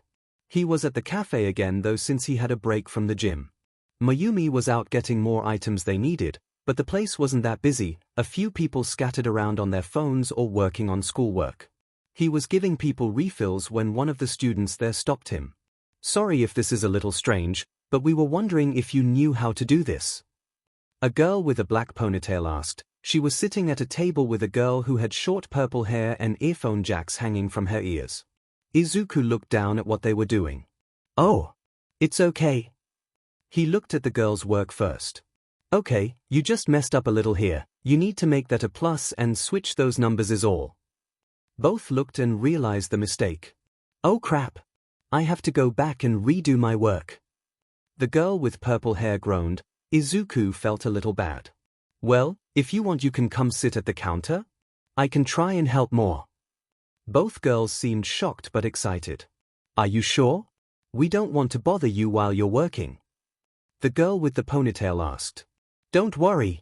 This place doesn't get that busy, plus Mayumi should be back soon. The girls nodded and moved their stuff to the counter while Izuku cleaned a few tables. When he went back to the counter they introduced themselves. I'm Yorozu Momo, by the way.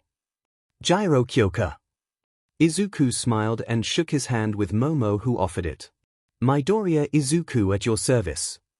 Izuku was more than happy to help the two girls out with their work. He told them to come again if they ever need help with anything since he didn't mind the extra company.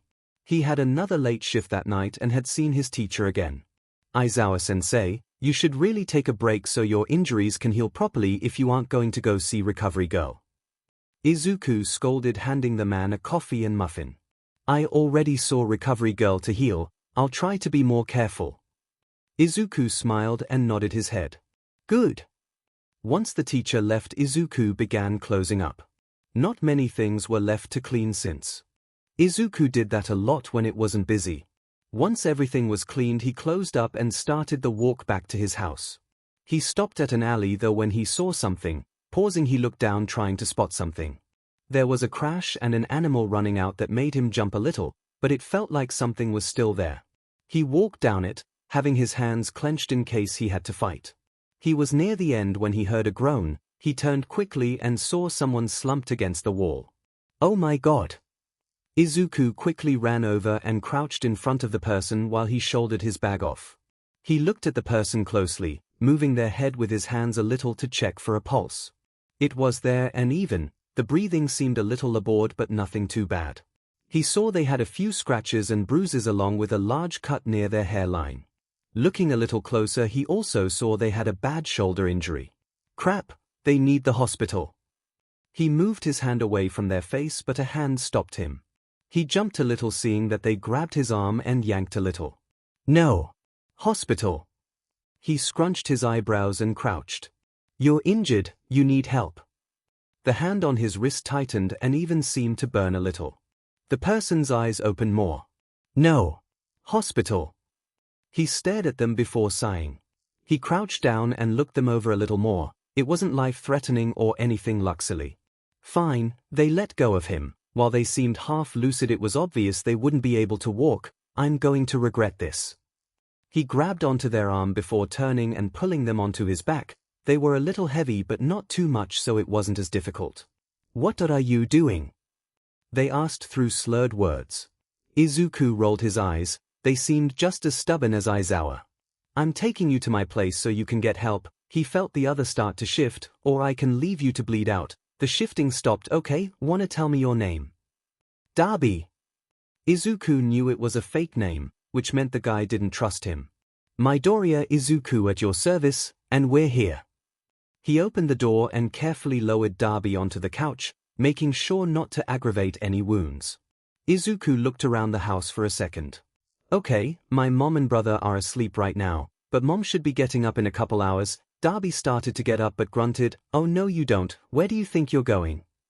Said your mom might be getting up soon. Izuku just glared as he made the other sit back down. So? You're injured, besides she's a nurse, she probably won't notice. There was creaking getting both of their attention to see Shinsu walking out of the hall. Izuku, what are you dash? He looked to Darby who seemed ready to run before sighing, I'll get the medical stuff. Thanks Toshi. He called back as the other went back down the hall. Darby looked between the hall and Izuku. He seemed pretty relaxed for having a stranger bleeding out on his couch. Izuku laughed a little while sitting down. It's kinda how he got here. Izuku didn't explain further as Shinsu came back with the supplies. He sat next to Darby and just scrolled on his phone while Izuku wrapped and treated the wounds until he got to the shoulder. This is gonna hurt. Izuku put one hand against the shoulder near the wound and used the other to grab the disinfectant while putting the cloth between his teeth. Sorry, Izuku whispered before pouring it on Darby's shoulder. The other gritted his teeth and grabbed Izuku's wrist again. Sorry. He stopped and took the cloth, putting pressure on the wound. Grabbing the thread, he quickly sewed it up. Though it was a little messy, it was as good as it was gonna get. Should be good. Now. Darby finally let go of Izuku's wrist. He knew it was gonna bruise and could tell it was first, close to second-degree burns. He wrapped the injury just in case before looking at his own. I'll be right back. Toshi, make sure he doesn't move. Shinsu hummed as Izuku walked away. So what's your deal? Shinsu asked, looking at Darby. Darby quirked an eyebrow. The hell you mean? What's your deal? Shinsu smirked. Well, Izuku has a tendency to pick up strays, but none this messed up. Darby rolled his eyes. Oh yeah, well what about you then? Shinsu shrugged his shoulders. Abusive foster homes, he kidnapped me one night and now I live with him. Darby was a little shocked at the answer, he sighed leaning back. Found me bleeding out in an alley after a fight. Shinsu just nodded. Sounds fun. Izuku came back with gauze wrapped around his wrist. Either of you hungry or thirsty? Izuku asked while walking into the kitchen. I'll take a water and sandwich. Shinsu looked to Darby expecting an answer. Same thing? Izuku looked at him for a minute. Okay. Soon it was almost 4 in the morning and the three of them were all eating and drinking, but Darby was just shocked and confused at how relaxed they seemed around him even though they didn't know who he was. So do you just kidnap people for fun? Izuku and Shinsu almost spit out what was in their mouths, though Izuku's was out of shock while Shinsu was trying not to laugh. What? He said you kidnapped him, and you kidnapped me. Izuku turned to Shinsu who was still trying not to laugh. You told him that I kidnapped you? Shinsu nodded while trying to breathe now. First of all, I didn't. You called me. Second of all, you can leave. Darby almost stood up, as soon as you're healed up. I could be a criminal, you know? Some villain with a body count. Izuku looked at him with a smirk. Are you? Darby shook his head. Then I don't need to worry. Darby didn't get why this guy was so trusting and it was kinda worrying him now. Shinsu sat up and turned the TV on before settling on a documentary channel. But I'm a guy covered in scars, bleeding out in an alley. Shinsu groaned and rolled his head. Back. How long are you gonna ask the same question? Darby just shrugged his shoulders. He doesn't know, until something makes sense. Are you dangerous? Izuku asked. I could kill you. So could a hero, so could water, so could a very determined goose. You're not special. Shinsu joked at the end, making Izuku laugh a little. Fine, I'll shut up. It wasn't long before they heard an alarm go off and someone upstairs start to move around. Mom's awake. Shinsu kindly pointed out. Crap, what time is it? Izuku stood up and saw it was a little after 6. I gotta get ready, you two Toshi, and take a nap or something after school. Darby watched the two get up. And what about you, mister? I need a full schedule. Izuku playfully shoved him. I don't have work today, so I'll be at the gym. Darby wasn't sure what to do. The two had left and he felt like if he left the house then Izuku would somehow track him down. There were footsteps and Inko walked out before stopping and staring at Darby. Well, hello. Izuku and Hitoshi didn't tell me we had a quest. He wasn't really sure how to respond. I'm Inko, by the way, their mother. Nice to meet you. Darby. Nice to meet you, Darby, but I have to go soon. Have a good day, boys. She called, grabbing her keys and a jacket. Bye, Mom. Love you, Mom. The two called back. Soon the two came back down. It was almost 7. Izuku was wearing jeans, a black shirt, his sports jacket, and had his hair tied up while Shinsu was in his uniform. The two sat back down for a minute. So Darby, I usually walk Toshi and the others to school before coming back here and changing. You wanna come with or stay here? Darby didn't feel comfortable staying in a stranger's house exactly. I guess I'll come. Who are the others though? Izuku didn't get to answer as banging was heard from the door. Oi! Deku! Eyebags! Let's go! Darby just stared at the door. That's Kaken. Well, Bakugu, don't worry, he's nice. The three stood up, though Darby was a little slower since he was a little sore still. Who the F is that? Katsuki asked as soon as they opened the door. This is Darby. Katsuki just looked him up and down. Whatever, we gotta get shitty hair and the extras. Shinsu and Katsuki mostly talked to each other while Izuku and Darby walked behind them. Darby was sort of trying to figure out why they were all just okay with him being there. This absolute stranger that didn't give a real name, hadn't done anything for them, covered in ugly scars, and bleed on their couch. You're wondering why we're all okay with this, right? Izuku asked, eyes not leaving the two in front of them as they kept talking. Yeah. To be honest, I don't really know. You look like you needed help and I could give it to you. Doesn't matter what you look like, who you are, or what your quirk is, or if you even have one. Darby paused for a second and looked at Izuku. You're quirkless. Izuku nodded as they kept walking with Dabi needing to catch up for a second. It was silent for a second, but Izuku could tell Dabi didn't mind. Bakugu. Senpai. Shinsu. A group of 4 jumped out and tackled Katsuki while they waved to the others. Kirishima stood up while the other 3 kept bothering Katsuki and Shinsu. Whoa! Dabi flinched back a little, expecting them to say something about the scars. You look so cool. I'm Kirishima, a hero. Nice to meet you. Dabi was shocked once again by the group. I'm Kaminari Denki. Who are you, gorgeous? Dabi just stared at him while Shinsu smacked him upside the head. Stop being stupid. Sorry about him, he's like that with everyone. Izuku waved his hand dismissively. I'm Zero. Mina. He nodded at the 2. Dabi. The 4 looked at him with stars in their eyes. That's so cool. I wish I had a cool name. Bro, that's manly. They had walked the group to school and were walking back to the house in comfortable silence until someone broke it. Is that Midoriya? Izuku flinched at the voice and Dabi took notice quickly and stepped closer to Izuku on instinct. Izuku tried to walk a little faster but was stopped when a hand grabbed him. Midoriya, it is you. Izuku was forced to turn around and Dabi followed, though he looked more angry than anything. How have you been? Izuku knew they weren't really asking. Dabi could almost see the anxiety rolling off of Izuku. Whatever, you know I'm not really asking, after all no one cares about a freak like you. Dabi stepped between them and glared. How about backing off? He growled. Izuku was shocked at the action. Who the hell are you? Dabi stepped closer and Izuku could see slight flames on his face. Your worst effing nightmare. The other teen looked scared shitless. Now go. The teen quickly turned and ran. Izuku stood there in shock as Dabi turned back around. What? That was so cool. Oh my gosh. You just stared at him and he ran. Is this what the others feel like? He mumbled out the end, making Dabi confused. Okay? Well, don't you have school? Izuku looked at the time. He still had a good 30 minutes. Oh crap, yeah, we gotta head back.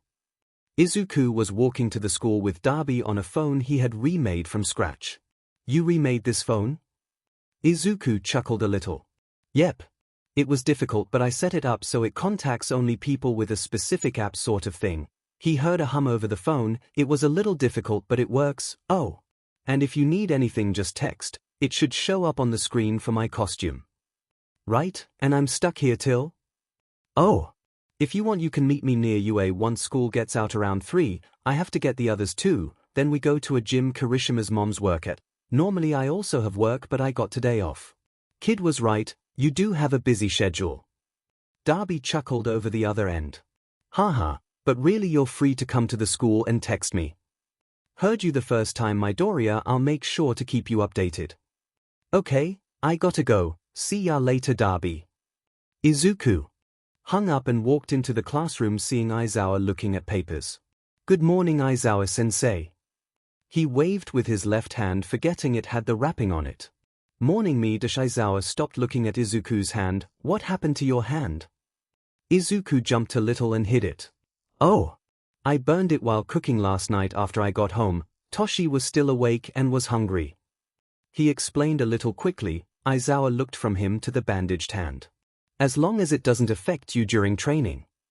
Izuku nodded as he sat down and pulled out his notebooks. Dabi, how do ovens work? Midoriya, what are you doing? Dabi, never mind, figured it out. Midoriya, what? Dabi, are any of you allergic to anything? Midoriya, no? Aizawa was now curious as to why at random points Izuku would pull out his phone and answer a text. He wasn't angry since it wasn't interrupting anything, but with that and the bandages he was curious about it, and worried, but he would never admit that. He was in the teacher's lounge just staring at his hands. Sho, what are you doing? Present MIC asked, looking worriedly at his husband. Aizawa sighed. This morning Midoriya came in with his hand bandaged and kept checking his phone. Midnight started laughing. Of course you noticed something like that. Midnight doubled over laughing. Aizawa-sensei. Lunch rush, said Dash. Izuku stopped and looked at his phone. What? Anyway, lunch rush said you haven't gotten food yet. Izuku handed him his tray like normal. Thank you, Midoriya. No problem, sensei. He walked out and left. Now that Aizawa thought about it, he didn't know where the younger went to lunch either. Oh wow, you're right, didn't think he actually did that. Present MIC said. Exactly. Once school let out, Izuku was surprised to see Darby at the gate. You actually came. Darby smiled a little. Yeah, well, it's a little weird sitting in your house. What were the questions about from earlier? Darby just shrugged. I have no idea what you're talking about. What? Darby, don't be like that. Who's that with Midoriya? Midnight asked, looking out the window. That immediately got Aizawa's attention. He walked over to the window to see Izuku talking with someone likely around 18 or 19 with black hair and a few scars showing. I don't recognize him. Aizawa pointed out, though that made Midnight laugh while Present MIC just gasped. You don't know your own kid's friends? What kind of father are you? Aizawa rolled his eyes. For the last time, I'm not his dad. Midnight gasps this time.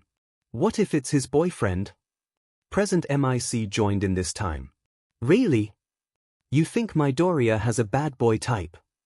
Can we please not talk about the types my student is into? Aizawa hit both of them. Come on. Tell me. Izuku begged Darby, making him smirk. Nope, you'll find out later. Izuku groaned as they finally arrived at the kids' school and waited for them. You're still here. Mina jumped out and attached herself onto Darby's arm. Making him jump at first but calmed down once he realized who it was. Oh my god. You're so warm. She let go, starting to mess with the others again. Seems like they warmed up to you. Izuku teased and nudged him a little. Yeah, I guess. They made it to the gym and most of them were working out. Well, everyone except Shiro, Kaminari, Shinsu, and Darby. Izuku was using a punching bag with Haku holding it, Katsuki and Kirishima sparring, and Mina doing some stretches. Darby was just watching them before he noticed something and stood up. Your stance is off. He pointed out to Katsuki. Here. He walked over and kicked the other's foot a little before making him square his shoulders. There, now try it. Katsuki rolled his eyes but threw another punch at Kirishima. It seemed a little more powerful than before. Oh hell yeah. Darby walked back over and leaned against the wall. I don't believe we've met yet. He jumped, not noticing someone there. My name's Sakura Kirishima. Darby. Sakura nodded. I assume you know Midoriya then. Do you have any previous training? That mistake was hard for any of us to notice. Darby wasn't sure how to answer that since he did. Yeah, a little. Sakura nodded. How would you like a job? Darby almost fell in his shock and turned to her. Well, you're obviously well trained if you notice that, and we could always use a little more help around here. Plus if you're friends with Midoriya then you're also accepting. Darby was still in shock. Okay?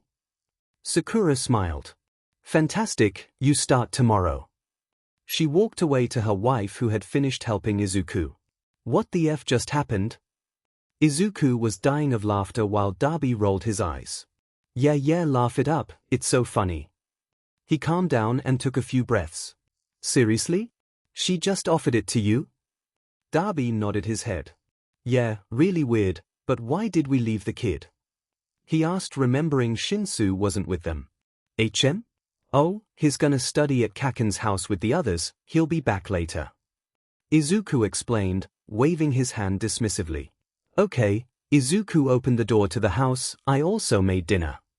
His eyes widened as they made it to the kitchen. Holy crap! There was a large arrangement of food. Darby, you made this. Darby rubbed his neck a little awkwardly. Yeah, and why mom taught me a little when I was younger and you helped me so that you know. Izuku laughed a little before hugging the other who was shocked and just stood there. Thanks. You really didn't have to. Yeah, well, whatever. The two sat down and started eating. A few hours later Shinsu joined them and reacted similarly to Izuku. Okay, so we have a guest room that you can use, that way you aren't sleeping on the couch. Izuku guided him to the room. It was a pretty plain room minus what looked like a few hand-sewn blankets. Thanks that you really didn't have to do this, you know. Izuku waved his hand a little. Nonsense. You needed help so I helped you. Now get some sleep, you're probably tired. Izuku walked out of the room, leaving Dabi to sit silently on the bed. He looked around a little while feeling the soft blanket in his hand before falling back onto the bed and staring at the ceiling. Where are you going? Tuya turned to his sister. I can't effing deal with this anymore, Fuyumi. He's put all of us through hell. For what? Some stupid dream? He squeezed his eyes shut and sighed, turning onto his side. Maybe they'll believe me. Izuku woke up the next morning and started getting ready right away. He was supposed to work with Aizawa more on how to use his capture weapons correctly without getting tangled. He walked out into the hall, making sure to wake up Shinsu. He looked in Dabi's room and saw the other asleep on top of the sheets, looking almost in pain. He scrunched his eyebrows and walked closer. He sat on the edge of the bed and heard Dabi mumbling something in his sleep. He didn't want to wake the other since he looked like he needed sleep, but it also looked painful. He knew when him or Shinsu had nightmares that it was better to wake up than stay in it. He also knew that Dabi might accidentally burn him again. Dabi. He placed a hand on the other's shoulder. Wake up, it's just a Dradish. Almost like lightning he shot up and grabbed Izuku's wrist with his quirk activated. It was the same wrist as before, so luckily it burned the bandages before him. Dabi. The other let go and seemed to snap out of it. Oh shit, I'm so sorry, F. Izuku smiled a little. It's okay. Just a small burn. Dabi didn't seem to believe him since Izuku was now hiding his hand. I'm gonna get ready for school, you can go back to sleep. Izuku quickly left and went to the bathroom, pulling out his first aid kit from middle school and started patching it up. Once he was done, he walked back to his room and changed into his usual morning clothes before going to the living room and seeing Shinsu and Dabi already sitting on the couch. Rock and roll buckaroos. Let's go. Shinsu groaned. You're grounded from here, a tube. Izuku gasped playfully. You can't ground me. I'm your older brother. Izuku saw Dabi at least smile, so that was a plus.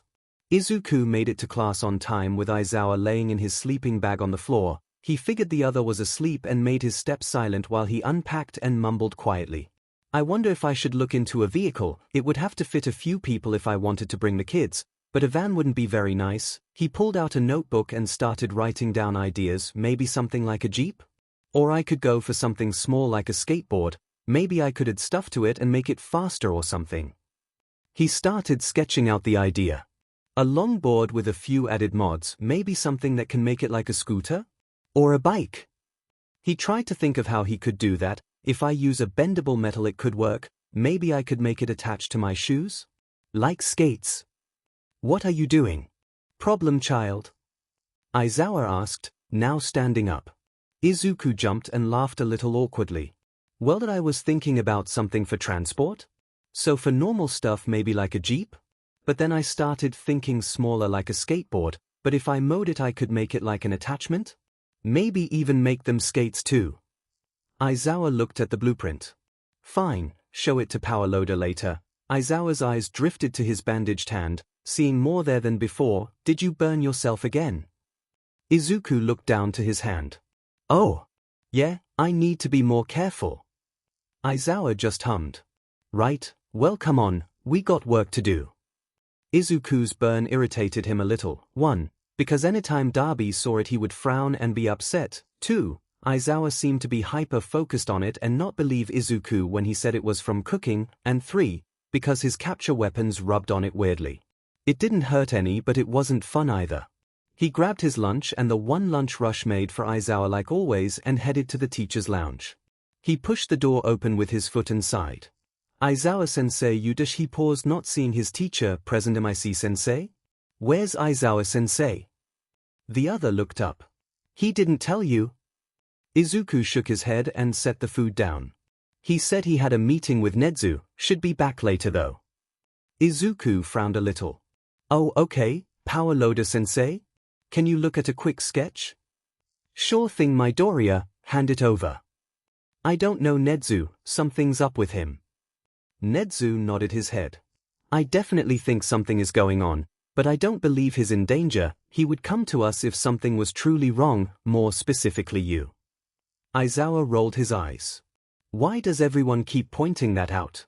I barely know anything about the kid. Then learn something about him. What? Nezu pulled out a few papers and organized them. Why don't you learn more? I'm sure if you asked he would tell you, or you could look at his file from his other schools. Aizawa stared at him for a minute before offering his hand. Nezu placed the papers there with a smile. Fine. Midoriya, Aizawa called as Izuku walked into the classroom, what was your middle school like? Izuku was caught off guard and a flash of fear flickered in his eyes. It was that okay? Why do you ask? His arms went closer to his chest almost defensively. I was looking over your old files and some of the information doesn't line up. Izuku nodded slowly and was already looking at the ground. It says here you were a distraction in class, tried to start fights, bothered other kids, and didn't listen to teachers. Izuku felt like crying now. Do you mind telling me what really happened? I don't know, I'm sorry, I'll try to be better. Aizawa's eyes widened. No, Midoriya, just tell me what happened. Izuku mumbled something but Aizawa couldn't hear what. Why do you even care? Just look in that stupid file. Aizawa was shocked at the outburst. Though Izuku seemed just as surprised as he gasped, I'm sorry, I need to leave. Aizawa stopped him.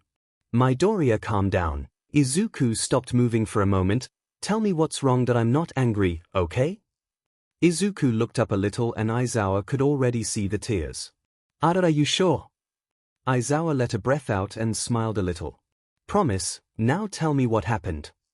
The two sat down at Izuku's desk. It started when I was told I was quirkless. You! Stay away from me. Izuku let tears run down his face as the other students ran away from him. Quirkless freak. Loser. No wonder he has no friends. He's always mumbling. It's creepy.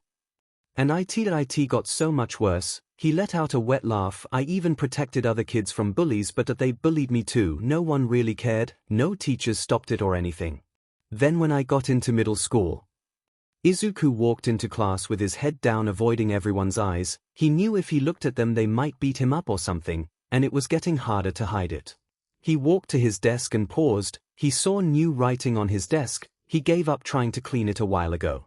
It was full of the usual freak, loser, and kill yourself.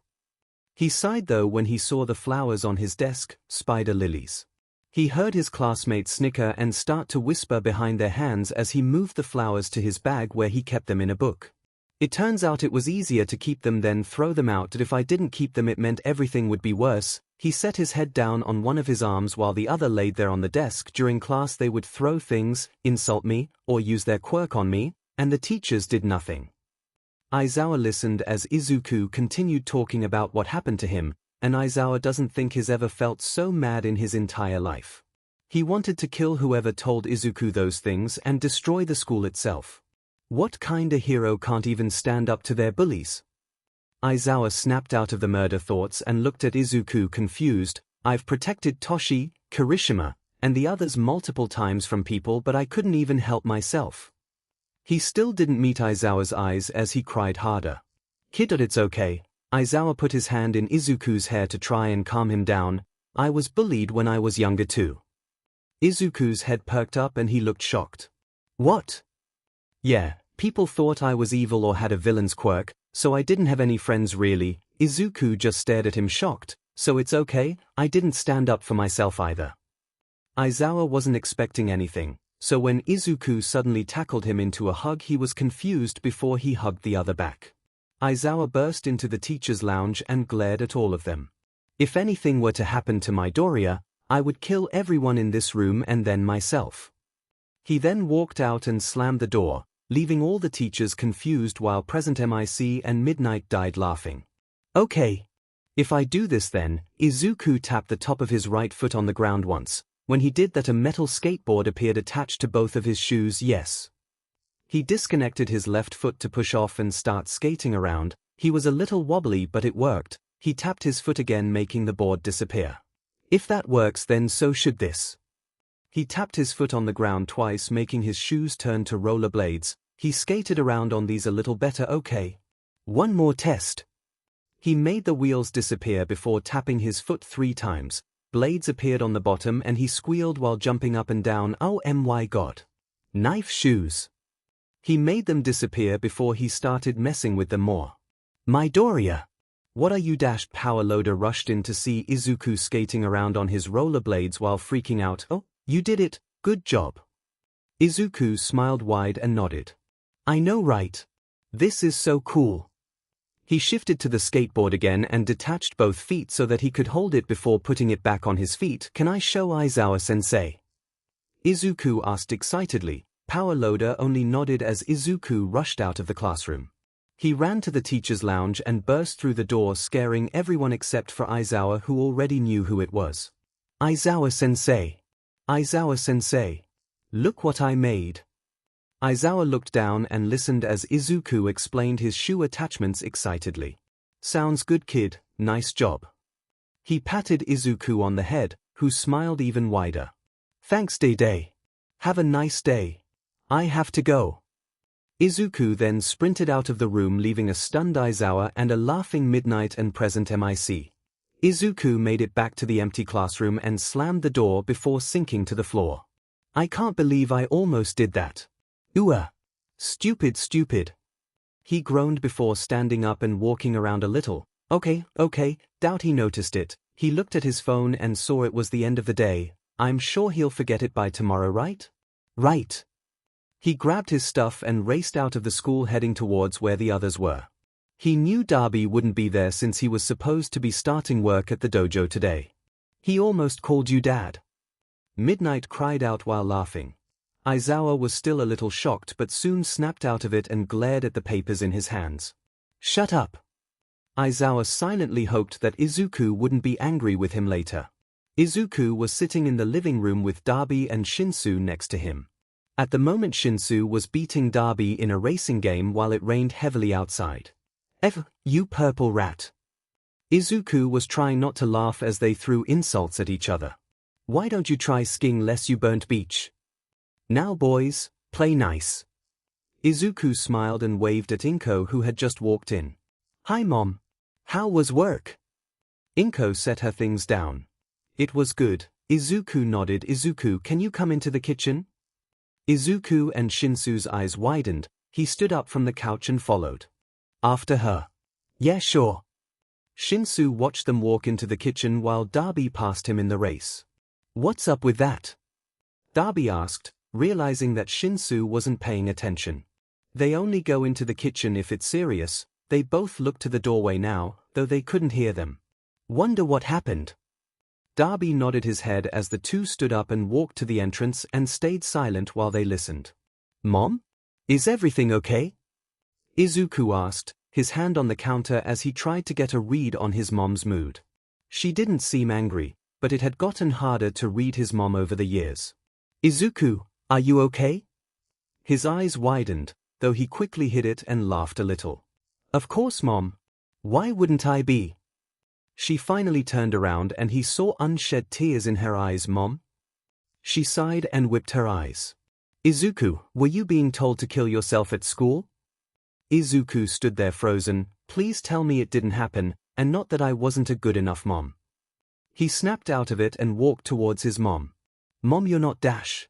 Tell me, Izuku. He flinched back at the loud voice, hoping she didn't see it, but she did. Oh my god. He looked down at the ground before looking back at her. Mom, it's not Dash. She cut him off again. Izuku, you just flinched at me. Your teacher told me everything that happened. Izuku paused and looked at her. What? You were being bullied every day, being beaten up, told to go jump off a roof, and you never told me. Do you not trust me? Izuku felt his own tears stream down his face. That's not what Dash. Not what happened. Your own teachers were against you. Izuku, I'm supposed to be there for you to stop this from happening. Stop. When he shouted that, it was like everything froze. This is why I didn't tell you. You would blame yourself when it wasn't you, Mom. He took a few breaths. It was me, okay? It was my own fault. I should have told you that, I know, but he stopped talking, though Inko waited for him to continue. I can't do this. He mumbled before turning around and running out of the kitchen. He grabbed his jacket that held his phone, headphones, key, and wallet before running out the front door. Izuku! All three of them yelled as he ran out into the rain. They all stood there shocked before Shinsu turned to Inko. Mom, was it true? She still had tears running down her face as she nodded her head. Darby looked between them before grabbing his own jacket. You stay here and comfort her, okay? I'll go find him. Shinsu nodded and went to his mom as Darby walked out and closed the door. He looked both ways before seeing Izuku turn down a different street. Midoriya! He chased after the other, though he wasn't sure if the other teen had even heard him. At some point Darby lost him and was asking people if they had seen him. A few people had, and he was getting pretty far from the house. Excuse me, he tapped on the person's shoulder. Have you seen Dash? He stopped in his tracks and saw the woman's face. She had white hair with bits of red in it. She was wearing glasses and looked a little confused. Yes? Do you need something? He was frozen for a moment before remembering that he had something he needed to do. Yeah, have you seen someone maybe around my age with green hair, running somewhere? Yes, I believe so. I think he went over to the forest. He nodded his head and went that direction before whispering. Thanks for Yumi. He heard her gasp, but didn't stay long enough for her to say anything else. He finally came to where there was a clearing in the woods and looked around a little before hearing the sounds of someone crying. Midoriya! He walked over to where he heard it and saw Izuku sitting at the base of a tree with his legs pulled up to his chest and his headphones in. Darby sighed and walked up to the other before leaning over him and blocking the rain that came through the trees. Izuku looked up with foggy eyes and confusion. You'll get all wet. Darby pointed out. Izuku smiled a little sadly at him. So will you. The two looked at each other before Darby spoke again. What happened? Izuku looked down and away a little. I'm weak. Darby was a little shocked but kept listening. I can't even defend myself. I almost listened to all those people. Aizawa said it's okay but it's not.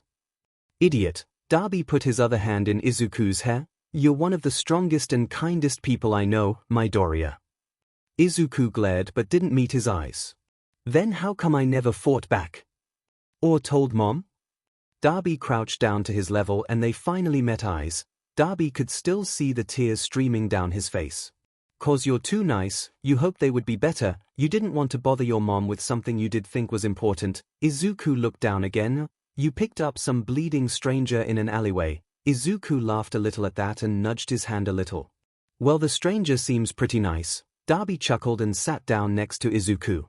It was silent for a moment before Izuku leaned over and wrapped his arms around Darby's neck in a hug. Thank you. Darby was frozen for a moment before wrapping his arms around Izuku's waist. No problem, Midoriya. Izuku laughed a little and pulled away slightly. You know you can call me Izuku, right? I think we're close enough for that now. Darby looked to the ground before looking back to Izuku. Then you should probably call me by my actual name. Izuku's eyes widened. My name is Tuya Todoroki. My father's the number 2 hero. What? You need to keep training, Tuya. I will not allow another failure in this family. Tuya stood up with shaky legs, his arms burned from the blue flame still lit. I wanted to stop. Endeavor turned around with a snarl and looked down at him. What? Tuya looked up with tears streaming down his face and a glare. I said I want to stop. I don't want to be a FFing hero. Endeavor walked closer to him and snatched his burnt wrist, making Tuya cry out. You will stop when you surpass me as my greatest creation yet. Tuya growled as Endeavor dragged him away. That's how it always was, Darby sighed, leaning against the tree as Izuku stared at him. I either surpassed him or he would destroy me. Darby looked at one of his burnt arms. Guess I did that for him. Izuku placed a hand over Darby's own as he continued. You can't keep doing this, Enji. He's falling apart and he doesn't want to do this. Tuya stayed huddled close to the door as his mother shouted for Endeavor to leave him alone. He will be the next number 1 hero, Ray. Now get out of my way. No. It was silent for a moment before there was a loud noise and his mother crying out. Mom. Tuya threw the door open and crouched down to his mom, who was cradling an already bruising cheek. I'm okay, Tuya. He didn't believe her, but he didn't have much of a choice as Endeavor grabbed him again and began dragging him away. For a while it was only Fuyumi, Natsuo, and me, but when Endeavor realized I wouldn't listen to him without putting up a fight, he decided to have another kid, my little brother Shouto. "Don't you lay your effing hands on him!" Tuya shouted while shielding a shaking and crying Shouto. "Step out of the way!" Tuya stiffed and glared. "Hell no! I'm not letting you touch him, old man. He's only 5, you psycho." Endeavor seemed to growl before grabbing onto Tuya's wrist again. Tuya yelled before lighting his arm on fire, forcing Endeavor to let go with a hiss. "I told you no." I tried to fight him off at every turn, but he always got to Shouto at some point. Darby looked down, feeling tears come to his eyes. Izuku still hadn't said anything, but Darby knew he was listening. "Mom, what do I do?" Tuya asked Rei one day. She seemed shocked by the question but turned to him with a smile. "You run, my little phoenix." He looked at her shocked. "You run until you can't stop and you get us help." She caressed his cheek lovingly. "Be our hero." So I did what she said. I just got left one night. Fuyumi tried to stop me, but I still left. No explanation other than I was tired of it all. God, I left Shouto there. I left them all and effing ran like a coward. Darby held his hands over his eyes and leaned his head back against the tree. Izuku moved and kneeled in front of Darby, pulling his hands back a little. "No, you didn't, Darby. She told you to and you listened. She wanted you to find help and you did." Izuku smiled as Darby looked at him again. "What do you mean?" "Really, Darby? My mom has seen abuse cases before. We all have. We already knew something was happening." He leaned back on his legs. "And now that we have a name and know people still live there, we can get them out." Darby looked shocked before he lunged forward and hugged him. Thank you so much." Izuku hugged him back. "Of course. Hitoshi, am I a bad mother?" Shinsu's eyes widened and he held onto Inko's arms. No, Mom, you're great." Izuku he doesn't like to bother people with his problems. She laughed a little at that, and he could always blame any injuries and strange habits on training and stuff, right? So of course you didn't notice because he didn't want you to. She smiled and hugged Shinsu. "Thank you, Hitoshi." She let go and whipped her tears with a little laugh. "And I guess you're right, but I'm signing him up for therapy." Shinsu laughed this time. "Probably a good idea." The two sat on the couch and put on a move as they waited for Darby and Izuku to get back.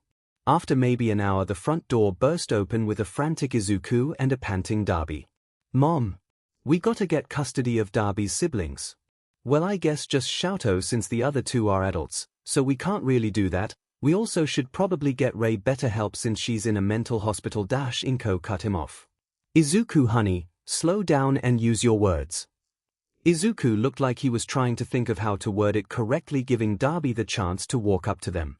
He had a hand on the back of his neck and sighed. "My real name's Tuya Todoroki. Endeavor's abusive. My little brother still lives there. My mom's in a mental hospital after losing it because of the abuse, and I need your help." The two on the couch sat there shocked before Inko seemed to snap out of it. "So when do we start?" They came up with a plan pretty quickly. Talk to the police, get Darby to talk about it to a social worker and officer, get proof, which Darby had a lot of, talk to the other siblings, talk to Rei, and finally get them out of Endeavor's custody. The only issue is that it would take a long time since they didn't want Endeavor finding out. "I'll talk to them this weekend and explain the situation and plan, then we'll bring you in, okay?" Inko asked Darby, who was just staring in shock at the thought-out plan. "I am? Yeah, that works." Izuku held onto one of his arms and smiled at him. "If you're uncomfortable with doing it alone, we can have someone with you." Darby nodded and put his face in his hands. "Thank you all so much." Shinsu rolled his eyes. "What did you expect? You told the one family who would kill an abuser that the number 2 hero was a sheet bag."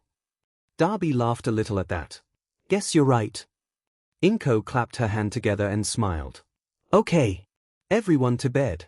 You all have school and work tomorrow." Izuku and Shinsu left after saying goodnight, though Inko stopped Darby. "If you ever need to talk to me or Izuku or Hitoshi, we'll always listen, okay? You're not alone." Darby felt like crying after today, and that almost pushed it. He hugged her tight before whispering, "Thank you." Inko patted his back and when he let go she smirked. You're welcome, now go to bed. I know you're walking with them in the morning then heading to work. So go. Shoo shoo. He smiled and went to the guest room. Izuku woke up in the middle of the night from a nightmare, remembering being cornered in school and beaten to hell and back. He walked downstairs to the kitchen and grabbed a glass of water. He turned around and jumped when he saw the figure in the doorway. You scared me, Toshi. He laughed a little, walking over to his little brother. He was about to make another joke when he saw the tears running down his face. What's wrong? Luckily he didn't need to lean down much since Shinsu was close to his height. Was all of that happening when you protected me? Izuku smiled a little sadly. Yeah, it's the reason I was covered in bandages all the time. Shinsu glared at the ground before punching Izuku in the stomach, making him double over for a moment. Don't do that again or I'll kick your butt, okay? Izuku smiled and hugged his brother. Promise. The next morning the three were all running around to get ready while Darby sat on the couch. He always felt awkward, but since he didn't need to get ready he just sat around. Okay boys, have a good day at school and work. I'll be home later tonight, okay? Bye Mom. Love you. Inko walked out the door but not before patting Darby's head. The other two came down in their usual morning outfits. Okay, let's head out. You have work in a few, right? Izuku asked Darby, who was heading to the door. Yeah, once you get to school I'll head over there. Izuku nodded as they all headed off. Aizawa wouldn't admit it but he was nervous. He had made great progress with Izuku and it all might be set back with letting his mother know what happened in middle school. When Izuku walked in, Aizawa pretended to be asleep like normal. He honestly expected a glare or something, but when he saw the normal smile on Izuku's face he was a little less worried. Aizawa-sensei. Aizawa peeked one eye open. Thank you for telling my mom what happened. Izuku wasn't facing him really, but Aizawa was glad he seemed okay. Of course, problem child. He stood up and walked over to the teen. Now come on, we have capture weapon training. Izuku beamed and hugged Aizawa before running off to change into his hero uniform, leaving a smiling Aizawa to follow behind him. Try again. Izuku threw his arm out, causing the capture weapon to lash out and wrap around the pole. He yanked down, slightly bending the metal, before spinning around it. He twisted before letting it go and aiming a kick at Aizawa. It was a little too fast for Aizawa to dodge good. Izuku smirked, pulling out one of his Eskrima rods and sweeping Aizawa's feet out from under him. Aizawa flipped as Izuku switched to his gun and shot around, making Aizawa trip up and fall. Izuku used his capture weapon to wrap his arms to his sides. He dragged Aizawa to him before placing a foot on his chest and aiming the gun slightly off to the side, but making it look like it was aimed near his head. Better. Izuku smiled before letting Aizawa up. I want you to work on your style without your weapons, don't need you relying on them too much. Oh. Are we gonna work on hand-to-hand? Tomorrow then? Izuku asked excitedly, bouncing on the ball of his feet. Not exactly, your last trip to the USJ didn't go as planned. Izuku laughed a little, thinking of the lecture he gave to Aizawa. So Nedzu suggested we work with the other class, says it will help you feel like a normal student. Izuku grimaced a little. He had never even talked to any of the other students. He ran into Mirio-senpai, Tamaki-senpai, and Nejaya-senpai a few times, but otherwise never really interacted with the other students. That sounds interesting.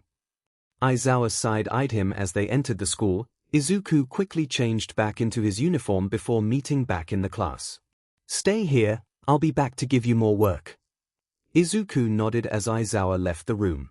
He had been suspicious of the teen they saw the first time Izuku came in with a burn. When he came in with a worse burn the suspicion only grew, then he started showing up and waiting for Izuku to get out of work. He noticed that the man got there about 15 or so minutes before school was over. He would stay away from the wall and simply stand under a tree messing with a phone. Walking out the front gate and looking around he spotted the teen under the tree like normal. As quiet as possible he snuck around and grappled into the tree. He crouched on one of the branches and watched him before finally speaking. Who are you? Jesus F-. The teen fell over and looked at Aizawa shocked, trying to get his breathing back to normal. Well, hello to you too. Aizawa glared, using his capture weapon to catch the other and hang him from the tree. What the hell? Who? Ah. You. The teen stared at him a little confused before seeming to realize who he was. Wait, you're Aizawa, right? Izuku's teacher? He glared harder at the teen who didn't seem to react that much. My name's Darby, why? That's a fake name. Obviously, but it's what everyone calls me. Why am I hanging from a tree? Aizawa let the weapon slack make him fall to the ground. He dropped down and crossed his arms. Are you physically harming my student? Darby's eyes widened as he stood up, shifting slightly on his feet. Look, I know you won't believe me, and I really don't see why you should, but it was an accident. I don't know why he doesn't hold it against me or get angry, but he forgives me. I'm really sorry. Aizawa didn't show any signs of emotion as the other spoke. It was silent for a while before Aizawa sighed. Midoriya will be out soon. He left the other and walked back into the school where Izuku had finished packing up and was waiting for him to give the assignments. Izuku was more than nervous. He had of course seen some of the other students, but never actually talked to any of them. He walked towards the bus with Midnight and Aizawa in his costume. He had his mask up but kept his hood down and his hair tied up. He was messing with his hands a lot and typing away on his screen. Everything all right, Midoriya? You seem nervous. He jumped a little hearing Midnight. Oh. Yeah, sorry. Just nervous. I don't really talk to or interact with any of the other students.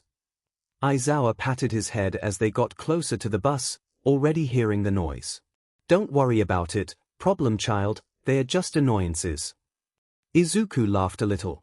When Izuku stepped onto the bus, no one except Vlad King seemed to notice. He was glad that he had a habit of somehow blending in and being invisible. He walked to the back of the bus and continued messing with his computer, cataloging and going through the information he had gathered from the other students. Welcome to the unexpected simulation joint. 13 did the same explanation as the last time Izuku was here. He had assumed the other class hadn't trained here yet. He stayed mostly off to the side and it seemed like the others still didn't notice him. Midoriya, what is my number one rule? 13 asked. Everyone seemed to look around, not knowing who he was. Don't feel afraid to ask for help or ask questions. The class all jumped seeing him near the back. When did you get here? A male with light blue hair, pale skin, and a fish's tail yelled.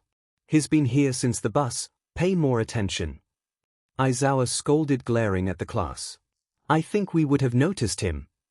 A girl with white hair, greenish skin, and sharp claws said smugly while rolling her eyes. You didn't, we'll be doing more situational awareness training because of it. Vlad King said with a glare towards the class. Some of the students glared at Izuku who pretended not to notice it. Okay. We're going to separate you into groups. We'll give you a number, and you'll be partnered with people with the same number and sent with a teacher. 13 explained as Midnight numbered them off. Izuku ended up getting a 3 and walked over to where he saw the others. The two from before were also in the group, making him sign internally a little. He could tell they weren't going to like him no matter what. Oh goody, we got parred with the ghost. The girl rolled her eyes and huffed. Lay off, Naomi. A girl with black hair, dark skin, and red nails said, slightly shoving the other aside. Nice to meet you, I'm Suzuki. She offered a hand with a large smile. Izuku took the hand and smiled back, though she couldn't see it because of the mask. Midoriya, if you don't mind me asking, what's your quirk? She smiled almost evilly before her hair started moving, the ends turning to snake heads and extending, one slithering around her arm. Snake hair. It's not super strong but useful, no?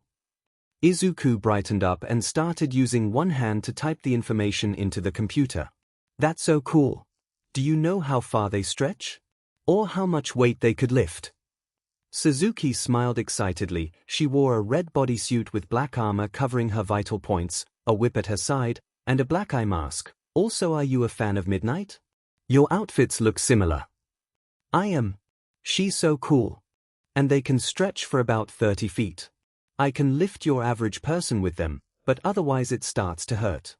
Was your outfit inspired by anyone? Izuku looked at his own and shook his head. No, not really. I wanted an outfit that would let me hide easily but not scare people. My little brother actually helped me plan it out. She gasped with stars in her eyes. Really? Do you have a picture of him? He pulled out his phone and started showing her pictures of him and the others, explaining who they were and how they all got along. Okay everyone. I'll be your teacher. Midnight greeted, walking over to them. Izuku nudged Suzuki, who nudged him back. We're going to work over in that building over there. You'll have to get the dummies out of the building before it crashes down, okay? Let's go. The other male looked nervous while the other girl seemed to not care. Izuku was already thinking of plans on the best way to get them out. He didn't notice, but Suzuki was listening closely and adding in her own ideas. It had been going pretty okay so far. The other two didn't waste time and didn't even try to work together. Izuku was a little shocked when Suzuki worked with him. Midnight seemed happy they had been working together. They had also gotten the most people out so far. Would you two stop trying to impress her so much? God, it's annoying. The girl yelled at Izuku and Suzuki when they went back to the ground floor. What are you talking about, Naomi? We've just been doing what we're told. Suzuki defended. She seemed to find out pretty quickly that Izuku didn't like confrontation. As if. You two have been geeking out and annoying this entire time. The guy yelled at the two. Izuku glared and set the dummy down. We shouldn't be arguing. This is a training exercise, but it's still a dangerous area. He could practically feel the ground shifting under him and he had a bad feeling. Aizawa always told him to trust his instincts. Oh, shut it. Why should we listen to you? The girl yelled, shoving him. Suzuki growled and wrapped one of her snakes around the girl. Don't shove him. The girl slashed at the snake, making it let go. This time the guy shoved Izuku. It was strong enough to get him out of the ground floor and back outside. Guys, we did. Izuku cut himself off, seeing the pillars crack along the sides. He ran back before using his capture weapons and wrapping it around the pillars. He felt them finally snap as he pulled them taut. Get out. He grunted out, feeling the weight pull on his arms and drag him forward a little. The girl seemed to notice and started running to the exit. The guy and Suzuki noticed too late though, as debris hit them and knocked them to the ground. He shifted his foot and tugged away from the building as hard as he could. He saw that the two still in the building weren't moving. Either they were knocked out or trapped. You! The girl looked at him with anger. I don't care how you feel about me, but they are in danger. Run back in there and get them. Why should I dash? He cut her off with a growl and a shout. Now! She paused in shock before nodding and running back. Using her claws, she cut through a piece of debris that was trapping Suzuki. She stood up and used her snakes to pick the man up before they all got out of the building. Once he knew they were out, he let his capture weapon come back to him and the building to crash to the ground. Midoriya! He fell to his knees, cradling one of his arms as Suzuki and Midnight ran over. Are you okay? Suzuki asked worriedly. He tried to nod his head but grunted when he pulled his other arm a little. What happened? Midnight crouched next to him and moved his jacket, getting a look at his arms. Both were now starting to bruise and showed signs of rug burn. Both shoulders had slight bruising, but his right was swelling more and looked worse. Let's get you to recovery, girl. Aizawa seemed to appear out of nowhere and helped Izuku up. Midnight, stay with them and figure out what happened. She nodded, already going over to the other two who looked stressed. Can I come? Please? It's partly my fault he's hurt. I want to make sure he's okay. Aizawa stared at her before sighing. Fine, come on. Izuku smiled at Suzuki, who smiled back and started talking more about her quirk to try and distract him from the pain. You dislocated your right shoulder, pulled your left, you have a small fracture on your wrist, and your arms are bruised and burned from the fabric. Recovery girl explained as she handed Aizawa the chart. I thought the fabric didn't burn. Aizawa stated. He had never had a problem with it before. Normally they don't, but his are on his arms and aren't meant to be used to hold up a building from falling on 3 teenagers. Suzuki ducked a little. I'm really sorry. I would have gotten one of the teachers, but there wasn't time, and if I left Izuku started mumbling as Aizawa sighed. Problem child. He stopped talking and looked at Aizawa. It's not your fault, you did the right thing, we just don't want you doing it again, understand? He nodded his head. Suzuki elbowed him in the side and smiled. Hey! At least you're a hero. You showed those two. Izuku nodded. I guess, what was their problem with me? He was used to some hate, but it was usually when people knew he was quirkless. They don't like being wrong or having to do extra training. Suzuki just shrugged her shoulders a little. None of the class do really, they all think they're too good for it. You showed them we aren't though, you held up a building. It was crazy. Are you okay by the way? You got hit with debris, right? She nodded a little and showed a bruised ankle. I already had it looked at though, just bruised, nothing serious. Izuku sighed in relief. You never told me your quirk by the way. He flinched a little. That's because I'm quirkless. Suzuki stared at him with wide eyes. You held up a building. He nodded, still looking down in slight fear. Holy shit. You're so cool. How'd you do that? He jumped, a little shocked at the Amazon in her voice. What do you mean? You're not disgusted or anything. She looked at him a little confused. Why would I be? You just saved my life. You're literally the coolest. He smiled excitedly and started talking about how he knew it would work. Izuku got out of school and exchanged numbers with Suzuki. He was happy to have a friend at school. It also turned out she wasn't well liked in her class either. Recovery Girl had healed his wounds slightly, though she left the bruises and strain to heal on its own, so he would need to wear a shoulder brace for the week and not overwork himself more than he needed to. Holy shit, are you okay? Darby asked as soon as he saw Izuku, grabbing his arms and looking them over for any more obvious damage. Sorta. Recovery Girl healed me as much as she could, but suggested letting the bruises and muscles fully heal on their own so I wasn't too drained. Darby glared at him a little, but there wasn't any heat behind it. What happened then? You have rug burns on your arms too. Izuku then explained what had happened at the USJ and how he got hurt. I'll burn those assholes alive, they're lucky you're so nice. Izuku blushed a little and laughed. It wasn't that bad. Besides, I won't be seeing them for a while probably. Aizawa-sensei was really angry at them. Good, if they hadn't been so rude you wouldn't be hurt. Izuku laughed a little, making Darby smile as they headed to the middle school. Izuku burst into the living room holding piles of old computers, metal, and pieces of glass. What you got there?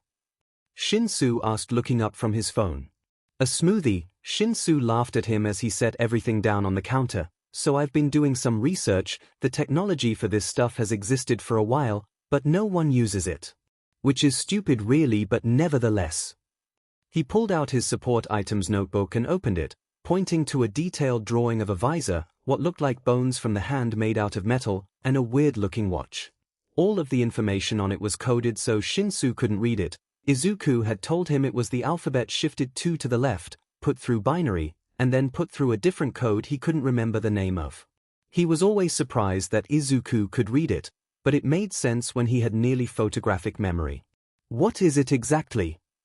Shinsu always liked hearing him talk about different inventions that he made or came up with and how they worked. The sunglass visor thing is pretty much what it looks like, except a few added details. It should be able to see infrared, in the dark, scan someone and tell you their current state. It should also hopefully connect to my mask and those two. He pointed to the other 2 drawings.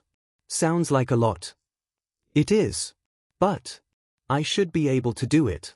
After all, I made these, right?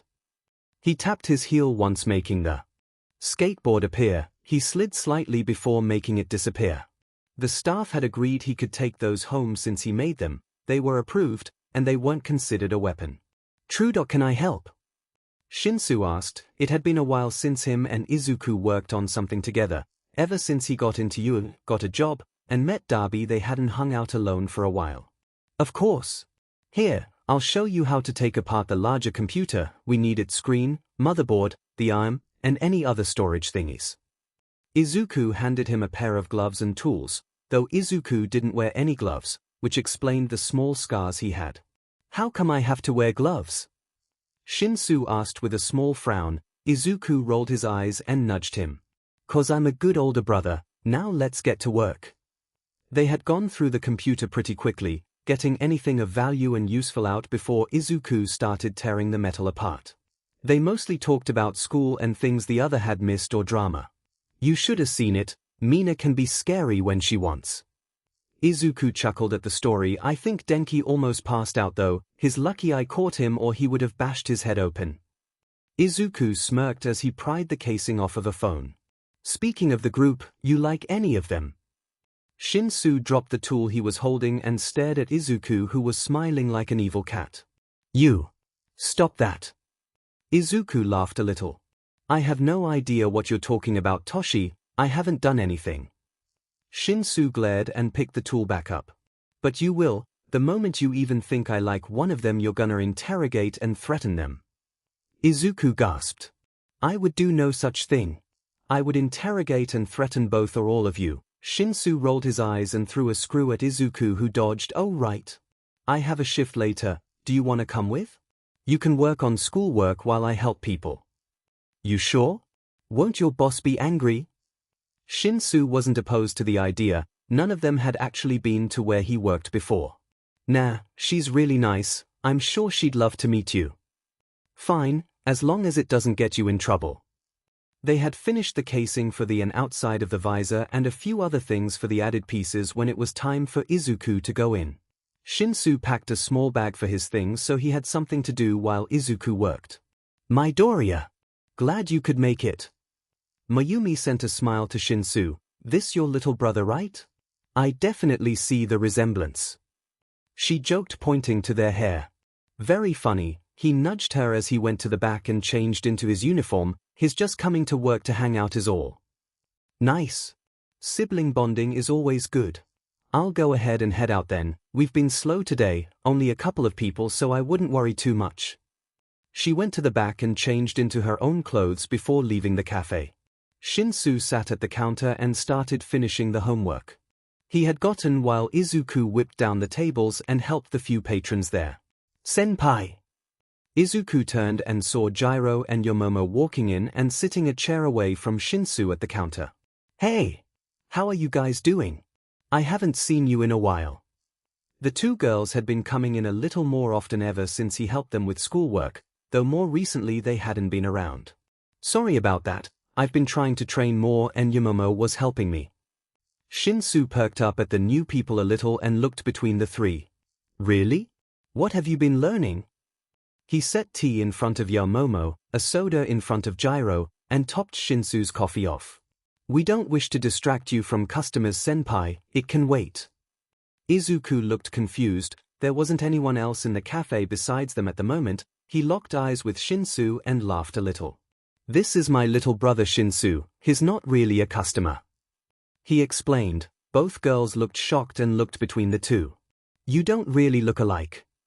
Gyro pointed out. Shinsu smirked a little, he could tell she was fun. Adopted actually, he stared at Gyro for a minute. You like MCA, don't you? She crossed her arms. Maybe, what's it to you, purple? Oh ouch, I'm so offended, other teen with purple hair. Yomomo looked confused before she spoke up. It's a pleasure to meet you, Shinsu, she turned back to Izuku. We mostly train at our homes, but have been looking for somewhere to learn more. You could train where we go. Shinsu shrugged his shoulders a little. They're affordable and teach a lot. Izuku's been going there for a while and after I moved in I started going there with some friends. Really? What's it called? Gyro asked, about to search the place up. Izuku walked over to the patron that had walked in and got their order. I'll bring that right out. He went to the kitchen area and made the coffee and brought out a cinnamon roll, giving it to the customer before going back to the group at the front. You go to UA? Yomomo asked, a little shocked. Yep. Class 1A. Dude. That's so hard to get into. Nice job. Gyro complimented. Thanks, are you guys shooting for UA then? Yes. I'm recommended actually and Kyoka wishes to go through the normal process. Izuku smiled. Well, I don't know much about the recommended but I'm sure you'll do amazing either way. And if you want to train at our place, our friend's moms own the place and what is Derby exactly? Shinsu asked, looking at Izuku. Well, that he lives with us and I'm pretty sure mom adopted him but I don't really see him as a brother. So not like your boyfriend? Gyro asked with a smirk. Izuku blushed and whipped around to her. What? Shinsu started laughing and almost fell over if Yomomo hadn't caught him. He isn't my boyfriend, Gyro. You sure?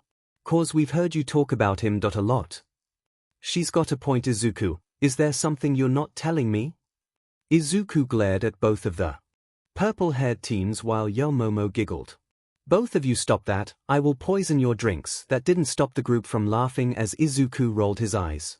It was getting later into the night, meaning only Izuku and Shinsu were left in the cafe. Shinsu scribbled something on his notebook while Izuku finished cleaning the area.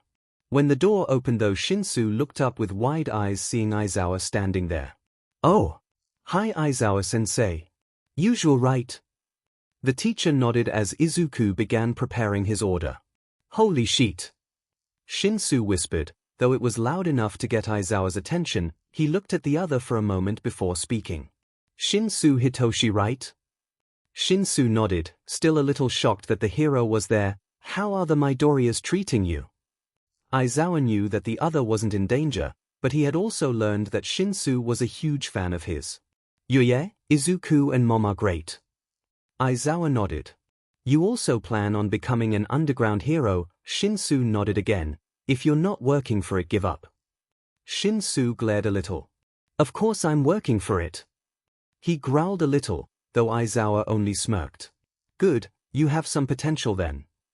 Izuku handed him the coffee and a small bag. Have a good patrol, Aizawa-sensei. The teacher left the two. Shinsu looked to Izuku confused. He told me if I wasn't working to be an underground hero then to give up, then said I had some potential when I did work for it. Izuku chuckled and nodded his head. That's a compliment, Toshi, it means he thinks you can do it. Izuku explained. He had been hanging around Aizawa enough to know when he was complimenting someone, giving advice, or telling them something was wrong. That was a compliment? Shinsu asked with a small laugh. Yeah, he's like that. We should head home though, don't want to be out too late. When they did finally get home, Inko had already gone to bed, sending them goodnight texts. Hey, you losers finally got back. Darby greeted them from the kitchen, drinking tea at the counter. Shut up, you burnt beach. Shinsu threw one of his socks at Darby, who dodged before throwing a slipper back. I'm gonna head to bed, your schedule is tiring. Izuku nodded and watched the other leave before getting a glass of water. Shouldn't you be going to bed? Darby asked. He could see the eye bags under Izuku's eyes more prominently now. Probably in a minute, not really tired. He shrugged a little, leaning against the counter. I seriously don't get how. The kid just followed you around and he looks worn out. He didn't even do any of your school, work, or training. Izuku huffed a little. Yeah, he set the cup down and smiled at Darby. How was work, by the way?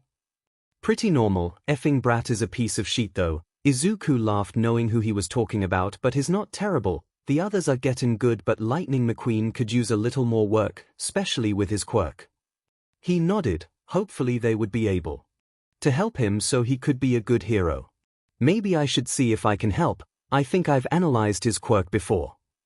He tried to think of what notebook it might have been in. Here, let's move to the living room at least. Darby nudged him towards the exit before Izuku went on his own. They sat on the couch and turned the TV on for background noise as Izuku mumbled quietly about what he could remember.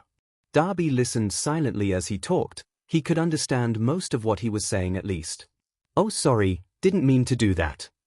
He held a hand over his mouth before Darby moved it. Don't stop, I was listening. He looked at Izuku's arms and saw the bruising had gone down, but they were still slightly red. Still can't believe you literally stopped a building from falling on 3 kids. Izuku laughed a little. Yeah, it was terrifying honestly. Darby looked to him a little confused. If it hadn't worked they could have gotten really hurt or even died. I knew what I was preparing for when I got old enough to understand what being a hero meant, but it was still scary. Why no? Not really, I've only had to protect my siblings and mom, but I kinda do. Izuku smiled and hugged the other. Thank you for listening to me. Darby wrapped his arms around the other's waist. Course, gotta repay you somehow. Izuku pushed away a little but kept his hands on his shoulders. Darby, you really don't. Darby rolled his eyes with a smirk. I will anyway. Shinsu woke up and blinked a few times trying to get his bearings as he sat up. Normally he would take a minute and just stare at the ceiling, but the group had wanted to go hang out today before school started Monday. He rubbed his eyes a little before grabbing his phone. He flinched back at the brightness before looking at the time. It was around 11 a.m. so it was still a little early for him. They had wanted to meet at his place since Katsuki lived nearby and they had a somewhat big house even though the Bakugas was way bigger. Standing up he grabbed new clothes and his phone before going into the bathroom and starting a shower with music playing from his phone. After a while he got out and changed before going downstairs. He had figured Izuku was already up since the other liked to wake up early and do workouts. Though he wasn't sure about Dabi, he hadn't seen the other up unless Izuku woke him up or if he hadn't slept like Shinsu sometimes. He walked into the kitchen and started the coffee machine before walking out into the living room. He was expecting maybe Izuku to be there if he had just gotten back, but he wasn't expecting this. On the couch was Izuku and Dabi, both still asleep. Dabi had his back against the couch with an arm thrown over Izuku's waist and the other being used as a pillow for the two while Izuku had his arms curled up in front of him and his head ducked under Dabi's chin. He tried not to laugh as he took a few pictures before walking over to the front of the couch and poked Izuku in the back. "Izuku, get up," he whispered. He didn't want to wake up Dabi because it would be so much funnier if it was Izuku. The other groaned but didn't make a move. "Izuku." He kicked the other this time making him jump. "Oh! What was dash?" He cut himself off when he saw where he was. He blushed before falling off the couch. "Ah!" Shinsu broke down laughing at that as Dabi shifted a little before sitting up with a glare. "What the hell?" Izuku stood up and waved his hands a little. Nothing." Shinsu kept laughing and fell on the ground trying to catch his breath. "Toshi!"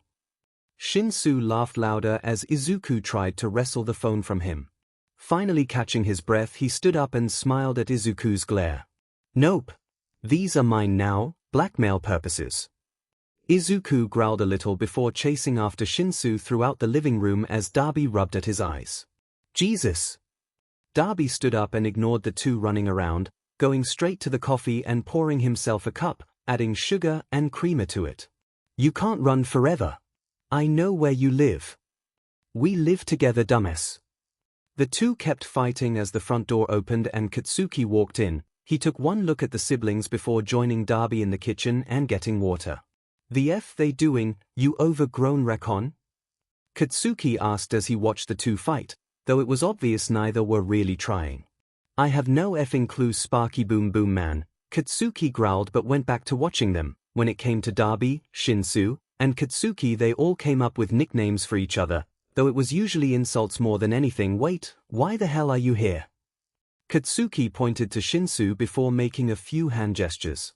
Dabi recognized it as the symbols for the other brats. Izuku had been teaching him signs since almost all of them knew it, though the Bakugas and the Midoriyas were all fluent in it. "Why not just at the gym?" "I don't fucking know, man. The extras just said it sounded fun." Dabi hummed a little before smirking. "It has nothing to do with someone at all, right?" Bakugu blushed and kicked Dabi with a growl. "Shut the F up." Dabi only kicked him back as the two finally stopped fighting on the floor. "Fine, you win, what do you want?" Shinsu cackled evilly before smirking. "I don't know, I think I'll hold on to this for something good." Izuku glared and thought about tackling him again but decided against it at the last second. "You're the worst." "I know it keeps me up at night." Shinsu brushed himself off and turned to the other two. "Oh look who's early, lava girl." Katsuki glared at him. "Shut it, brain freak." The two glared at each other before Shinsu got coffee and sat next to him in silence. "Kaken, when did you get here?" Izuku asked. He grabbed an energy drink rather than anything else. He had found a new liking for the drinks. "When you and Purple F were fighting, the hell was that about, Deku?" Izuku blushed again and almost choked. "Nothing." Shinsu smirked and showed the picture to Katsuki, who immediately started laughing hysterically. "Can I see?" Dabi asked, feeling a little left out of the joke. "Nope. It's nothing. What are you doing here, Kaken?" Izuku quickly changed the subject, though he could tell Dabi wouldn't let it go anytime soon. The losers wanted to hang out and decided this was the fucking place to do it. "Really? I figured they would go with your place, it's bigger." He shrugged his shoulders a little as Katsuki rolled his eyes. "You think they have a effing thought process? It's probably because they've never been to this shitty place." Izuku knew he wasn't actually calling the house shitty since it was just how he talked. I never thought about that, they really have never been here. He remembered when Katsuki and him would have sleepovers at each other's places, then Shinsu got added to the mix. The group had all stayed over at Katsuki's a couple of times and even once at Kirishima's, but never here. Do you want us to get stuff? We need groceries anyway, Izuku suggested, plus he knew if they did go he would likely leave Katsuki and Shinsu here since they weren't exactly one for crowds. Shinsu got bad anxiety in them and Katsuki sometimes got overwhelmed since it was hard to focus on hearing people correctly. You sure? I don't want to make you go there by yourself. Though Izuku tended to be better with the crowds, if he was by himself he would panic a little since no one was there to trump his own anxiety. I'll come with, got nothing better to do.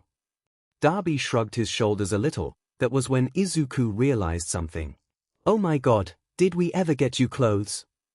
Izuku asked, a little shocked. He remembered when they had washed the clothes he was wearing and he had changed into borrowed old ones from his father, but otherwise he hadn't remembered ever getting the other clothes.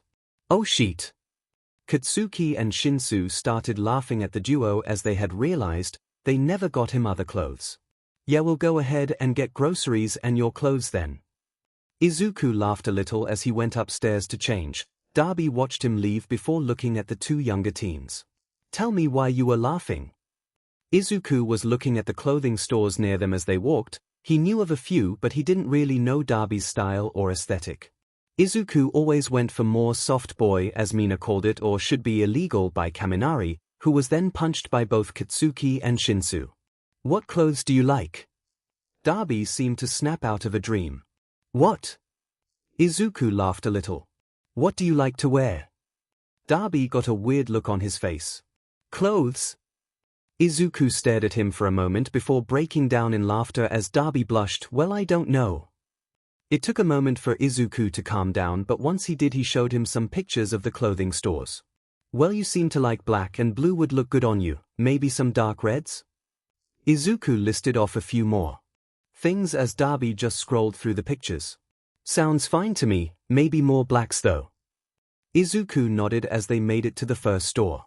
Let's get you sweatpants for sure, they're really comfortable, and some hoodies too. Izuku was making a small list in his head as they looked around the store. Every now and again Darby would take the clothes and try them on. So far he had only kept the sweats they grabbed, cargo pants, a few baggy shirts, and a few jackets and hoodies. Izuku had noticed the pattern of not getting anything form-fitting or tight. Darby, how come you mostly like the baggier clothes? Darby paused and looked at him. You don't have to answer. I know it could be a personal thing and I didn't mean to pry. Darby smiled a little. It's fine, it's just more comfortable. Doesn't irritate the burns. Izuku paused and stared at the other. Half the time when they were talking or hanging out Izuku didn't really notice them. Of course he knew they were there but he often forgot about them. I didn't even think about that. Darby jumped a little at the loud volume before Izuku quieted down. Do you want to look for something that would cool them down or relieve some of the pain? Do they hurt a lot? Is that jacket comfortable then? Should we get more sweats then? Darby cut him off with a laugh. Izuku, it's fine, this is already more than enough. Izuku frowned a little. Well, we'll get more clothes still, let's head to the grocery store. They finally made it back to the house and Izuku saw that Inko had made it home earlier and the others were already here. Senpai! Zero called as he ran out to help them with the bags. We should have been here before, your mom is so nice. Izuku laughed a little. Yeah, she's the best. Zero stared at Darby for a second, getting a confused look from Darby. Can I help you? So you do live with them? Yes. The three walked up to the house as Darby looked to Izuku for an answer, who only shrugged a little, at least until they made it inside and Zero shouted, Denki. You owe me 2,000 yen. Be a minute. Izuku set the bags down while Darby just looked at the sea of children. Why couldn't you just be a homeless raccoon that hangs around for food? Izuku almost fell on the floor laughing. Why is everyone calling me a raccoon today? Inko came out of the kitchen chuckling a little before patting his face. It's all right, Darby, you are a handsome raccoon, it's nice to have you around. Thanks. He set the bags down and sat on the couch, almost collapsing onto it. Jesus, I hated that. There was so much. What's he talking about? Mina asked as Izuku moved Darby's legs and sat down before putting them on his lap. We got him clothes when we got groceries, he is not that fashionably inclined. Mina laughed a little before going back to the game they were all playing. It looked like a card game. No, Kiri would make a great STP. Both Izuku and Darby jolted up and stared at the group. Really? I think he would make good security. I think Denks falls into the STRPR role well. Izuku burst out laughing while Darby looked mildly concerned about the conversation. Darby, can you follow me to the kitchen? Inko asked, tapping the boy on the shoulder. He nodded hesitantly before following her to the kitchen. Is everything all right? I told Izuku the clothes were too much already. We can dash. Inko shook her head. It's not about that, sweetheart, I just wanted to prepare you. Darby's eyes widened a little in panic before she reassured him it's nothing bad. I was able to get into contact with an old friend of mine, he's a detective and he wants to take on your case. He paused and brought a hand to his mouth. So I may get to see them again, right? He didn't want to get his hopes up, but he had missed his siblings and mom. Yes, he'll be working with another hero, a good one, and they'll do everything in their power to get your mother out and your siblings safe, especially your younger brother. He's still at the house, but we're hoping to change that soon. Darby stood there in shock before pulling her into a hug. Thank you so much. She patted his back before pulling away. Of course, oh honey, you're bleeding. He felt his face and felt blood coming from his eyes. Sorry, she handed him some paper towel. I'm not, sometimes when I cry it bleeds instead. Tear ducts got a little effed up. She patted his shoulder. It's alright, once we get this officially started I'm taking you to the hospital. We'll see what we can do about these burns, okay? Some of it will always be there but I'm sure we can help a little. Jesus, you people are too nice. Inko only smiled and led him back out where the group was still playing with Izuku joining in about a weird conversation. Okay, but no, if you look at it, that doesn't make sense. Darby fell onto the couch next to Izuku, who turned to him. Everything okay? Darby let out a huff and smiled. Yeah, everything's perfect. Izuku smiled and rubbed his arm before going back to the argument. Darby watched them still smiling. He hoped his siblings would get to meet these people and help them like they helped him. Hey guys. I made a Discord server. I would love to see you all. Hey. I fixed the link so it doesn't expire. You wanna join the Discord, just click it. https discord.ggvkvugevgsn. Izuku bounced on the ball of his feet nervously as he messed with his hands, cracking them every now and again. He had already gone through his plan in his head. He was the only student in Class 1A and that was bound to draw attention for sure. He also knew that when present MIC was announcing him as the class he would also mention that he was quirkless. He had asked him to say it after all. Kid, Izuku turned to Aizawa with a smile. Since you're the only student in 1A we normally don't specify quirks in the intros, do you want MIC to say you're quirkless? Izuku thought about it for a minute. He had originally planned on laying low, but if he was being announced separately it would be difficult. Sure. Aizawa seemed a little surprised at the answer. Normally when people hear I'm quirkless they assume weak, dumb, slow, stuff like that. If they underestimate me then they'll lose faster. Aizawa smiled and ruffled his hair. Smart, good luck kid, if you lose we're doubling down on your training. Izuku nodded and started stretching. He had been waiting to be announced. He was mostly anxious about everyone staring at him.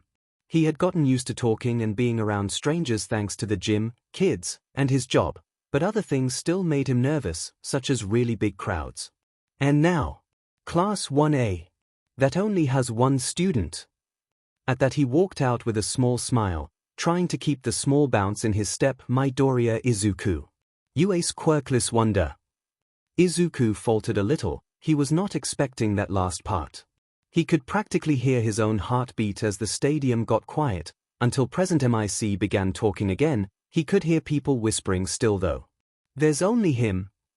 But he's quirkless. He'll probably lose. I hope he doesn't get too hurt.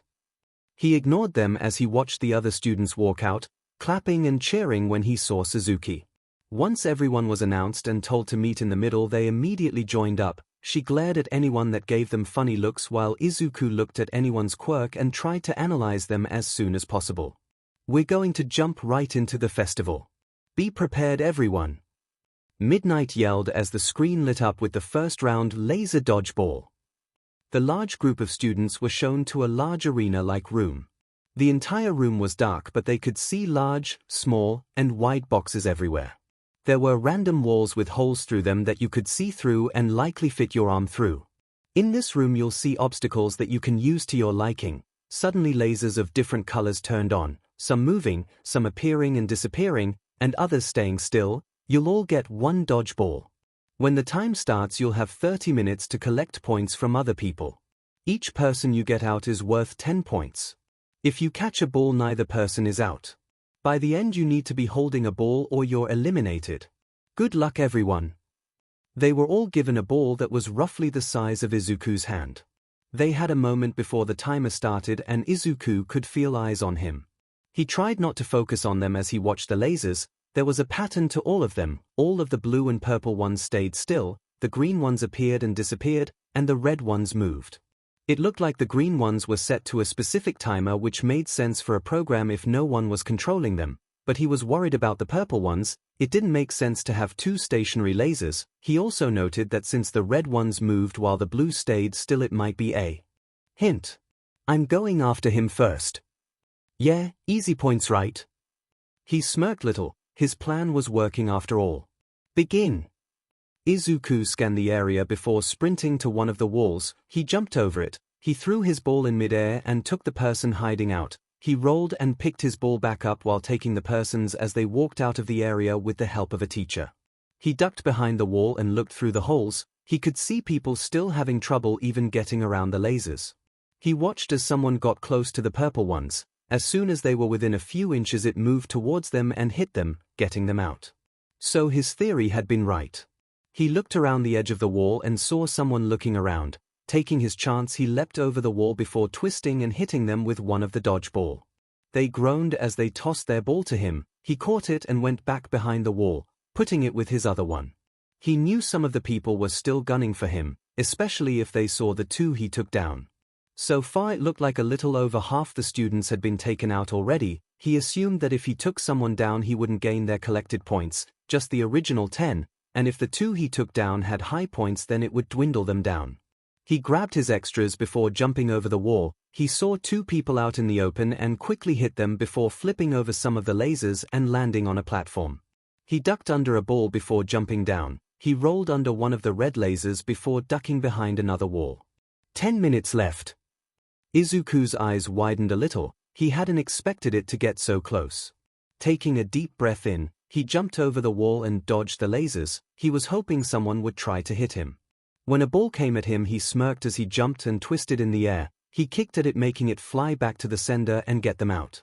An amazing move. Since he technically caught it and sent it his still in. He smiled as he landed before having to jump again when a purple laser came his way. When he landed, he didn't get long before he jumped back, landing on his hands and pushing off again.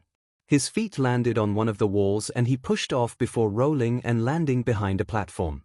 He turned and caught a ball. He looked at it before spinning a little and throwing it right back at the other, getting them out. Time's up. Izuku was glad to see that Suzuki made it. He waved over to her before they met up where the other students were. Hey Mido. What did you get? I think 60. Suzuki looked at him with shock. What? Midoriya, I barely got 20.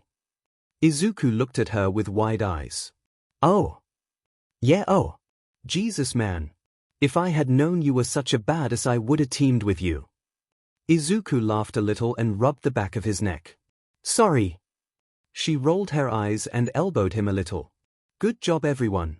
For the points it looks like first is Izuku Midoriya. With 60 points. He felt the eyes on him again and people began to whisper, the next round you'll get into pairs and teams. Go ahead and do that. Suzuki and Izuku didn't even move, knowing that since they were paired no one would want to be paired with him. Good. Your points will carry over and be added with your teammates. The screen lit up again and Izuku felt like cheering paintball. They were given the choice between 3 guns, a Glock, a sniper rifle, and an automatic. Each team needed at least one of them. Suzuki went with the automatic since she didn't really know how to use or aim the others well. Izuku automatically grabbed the Glock before also grabbing the rifle. He had been working on using a rifle to add pieces to his gun so he could have a distance advantage. "Where should we go?" Suzuki asked as they looked around. The area was just a large forest with a lot of trees and what looked like a cliff edge. "Follow me." He had trained in areas like these with his capture weapon and his guns. They ran deep into the forest and climbed into some of the trees. Sitting in the branches, we'll want to stay up in the air and out of sight as much as possible. The moment anyone sees us, we're screwed. He made sure both of his guns were loaded before he scanned the area. All the teams had different colors. They had gone with a light blue so no one would think it was them who was taking people down. If you hit someone, then a teacher would get them and bring them back to the arena. The colors were so they knew which team took them down and so they could add up points easier. "Mido, I am so effing glad we are friends." Izuku laughed a little. He scanned the area again and saw a team of 4.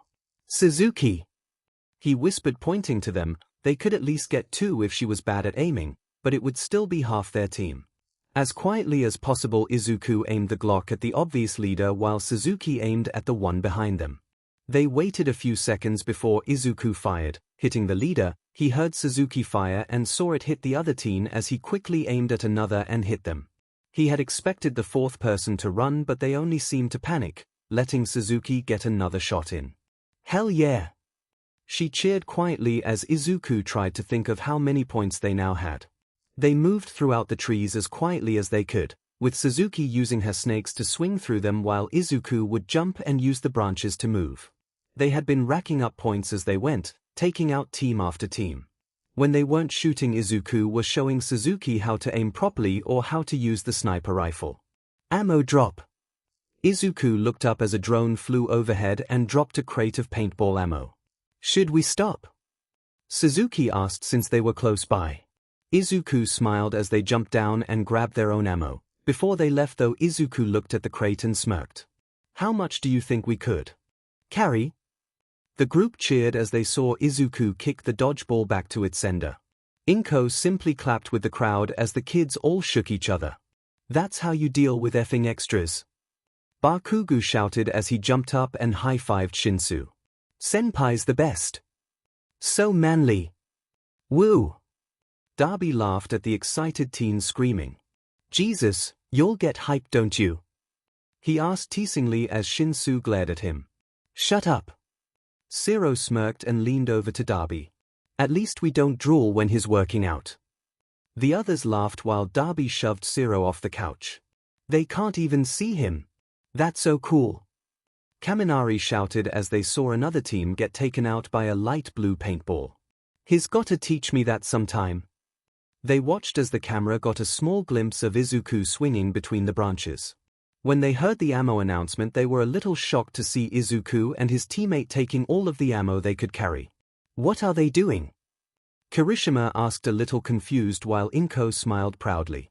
"My baby's being smart." The group looked to her, some getting it while the others were still confused. "If they take all the ammo, how can they lose?" Darby smiled a little proudly as they left the area, leaving the teams nothing. Izuku helped Suzuki back into the trees as they hid the ammo in the hollow parts and the leaves. "Okay, when they come this way, we just fire. Don't worry about anything other than getting the others out. I'm gonna be over there so it's harder for them to know where we are exactly." "We got this." Izuku smiled and nodded as he moved over to the other side of the clearing. They waited silently as some people came into the area. The groups seemed to form a sort of truce to get ammo, but when there wasn't any ammo they aimed at each other yelling. This was a good thing. It would save them the extra ammo to take them down. What they weren't expecting was another team to appear and take out both teams before they could even react. "This is getting laughably easy." The leader spoke as he walked past the annoyed students. "It's a little sad, surprised the quirkless beach isn't out yet." Izuku glared a little at the name as he aimed for that person. And if he shot where it would hurt more than normal, no one would know. "Shut up, we all saw him in that first round. I'd be careful, isn't that right?" The leader looked straight to where Izuku was. He didn't move, only shifting his eyesight a little. You know you can come out now, we already know both of you are here. Suzuki looked to him for a moment before Izuku nodded and they both fell to the ground, guns still trained on the team though none of them seemed bothered by it. What's this all about? Suzuki was the one to speak up while Izuku studied them, trying to figure out what their quirks were. Well, seeing as I'm the team's leader, I just wanted to chat with the reigning champions so far. Izuku shifted back a little, something seemed off about the other, at least until we take you out. What makes you so confident? Izuku asked, giving a small signal for Suzuki to back up slowly and into the trees while he had the team's focus. Why shouldn't I be? Izuku noticed he was talking about himself, not the team, so he didn't plan on keeping them around long. You, he pointed to the person next to the leader, have advanced senses, it's how you knew we were in the trees in the first place. You, he pointed to the girl in the back, have a quirk that allows you to see trajectory lines, so you use it during dodgeball. You, he looked to the one who called him a beach, have a mutation quirk that makes you look like a mouse. I assume it also lets you use your tail at free will and claws. The three seemed shocked he figured it out. Really? And what about me? Izuku smirked. I have a few theories. It was silent for a moment until Izuku and Suzuki opened fire on the other three group members. They all seemed shocked to be hit. Izuku turned and fired once at the leader only for it to bounce off and force him to dodge. That was one of them. The leader smirked as the group members got up covered in paint. A-hole! You said you'd protect us. I said if you weren't dead weight, but with these two you'll only be in the way. The three were led away from clearing as Izuku kept his gun trained on the leader. Not sure why you're still aiming, you know it won't work. Izuku smiled a little. Maybe, but second time's the charm. The two stared each other down as Suzuki looked nervously between them. Emaido, he looked at her for a moment. I can't do this. You on your own. She turned and ran from them into the woods. Izuku watched her in shock before looking back at the leader. Well, that was a little sad, she was interesting for the moment at least. He turned back to Izuku with a smirk. Do you want to run too or listen? What do you want? Izuku gritted out. Simple, a team up. Izuku laughed bitterly and looked at the paint on the ground. And that worked out so well last time. The leader tutted at him with a shake of his head. Except they were bad, annoying, dead weight. You on the other hand have experience, you know your way around here and guns, why would I abandon that? And you have all the ammo. I'll have to decline, not interested in getting shot later. The other sighed and drew his gun. Well, I was hoping to avoid this, but you're too stubborn anyway. He began firing at Izuku who ran in zigzags to dodge the pellets. He ran up to the other and kicked at the shield. It wasn't enough force to break it, but it made him stumble back and lose his balance. You aren't the first to tell me that. He stood in a fighting position with a large smile on his face. He took out his Glock and began firing at the shield. Even if it bounced off, certain ones broke on impact, solidifying more of his theory. He jumped back as the other got up and began firing back at him. Running to the trees, Izuku twisted and landed on it before twisting and tackling the other, making him land in the dirt, the shield blocking Izuku from getting too close. He rolled off to the side, dodging the spray of bullets aimed at him. You're annoying too. Izuku smirked as he climbed into a tree before stomping down onto the shield. I get that one a lot too. He tried to shoot at Izuku's feet but missed as he jumped back into the trees. When he landed on the ground, he moved from side to side, kicking up dirt and dust from the cracked ground. The other glared at him, trying to hit him but only helping in kicking up more dirt. You and that girl are losers. What makes you think you can win? Here. Maybe be like her and run. Izuku dodged a fist and grabbed it before the shield returned and pushed him back. A little rude, don't you think? What happened to sportsmanship? As he yelled, he punched the ground with enough force to expand the dust cloud, making it hard to see in front of him. Oh, it went down the drain, just like you will. He aimed the gun at Izuku's head, who was crouched in front of him like he was ready to attack his legs. He smirked at Izuku and ped the gun, ready to let off the round. So, any last words before you lose? Izuku kept his eyes on the ground before laughing. He looked up with a wide smile and ped his head to the side like a question. Who said anything about losing? Just as he said that, a gunshot went off. The leader jerked forward and turned in shock to Suzuki, who had a gun aimed at his back. Surprise beach! The leader growled and aimed at Suzuki, ready to fire, only for his arm to be caught by Izuku and slammed back into the ground. Izuku crouched down and spoke quietly to the leader. "You give yourself away." He patted his face with an evil look. "Work on that." Izuku stood up and high-fived Suzuki with a cheer. "Time's up." Izuku was in his own prep room. While it was made for a whole class, he was of course the only one in it. So when his phone broke the silence, he jumped out of his skin. "Darby!" He picked up the phone and answered, "Hey, what's up?" "Nothing, just wanted to say you looked like a badass." He could hear the others cheering from the phone. A large smile broke out on Izuku's face as he laughed. "Thanks, guys. Did we get you with Suzuki's betrayal?" "Are you kidding?" Shinsu shouted, taking the phone. "That was more drama than any of those stupid rom-coms Firecracker makes us watch." "You shut your mouth." Izuku laughed harder as he heard the two start arguing. "You're doing amazing, sweetie." Izuku let out another round of giggles at his mom encouraging him. He was glad they were all watching. "Either way, we're proud of you. The other losers are re-watching the moment while you're on break," Izuku hummed as Darby took the phone back. "When you win this thing, we'll have to celebrate." Izuku sighed. "I don't think I'm gonna win, Darby." The other end of the phone was silent. All he could hear was shuffling. "Why's that?" "You've kicked everyone's ass with barely any help. I know for a fact that Eraserhead'll be cessed if you don't." He let out a small huff of air, making it clear the last part was a joke. Darby knew Aizawa could never be angry with Izuku. But all of that was strategy, using the world around me, things I'm good at. The next part is the 1v1s that I don't think I can do that.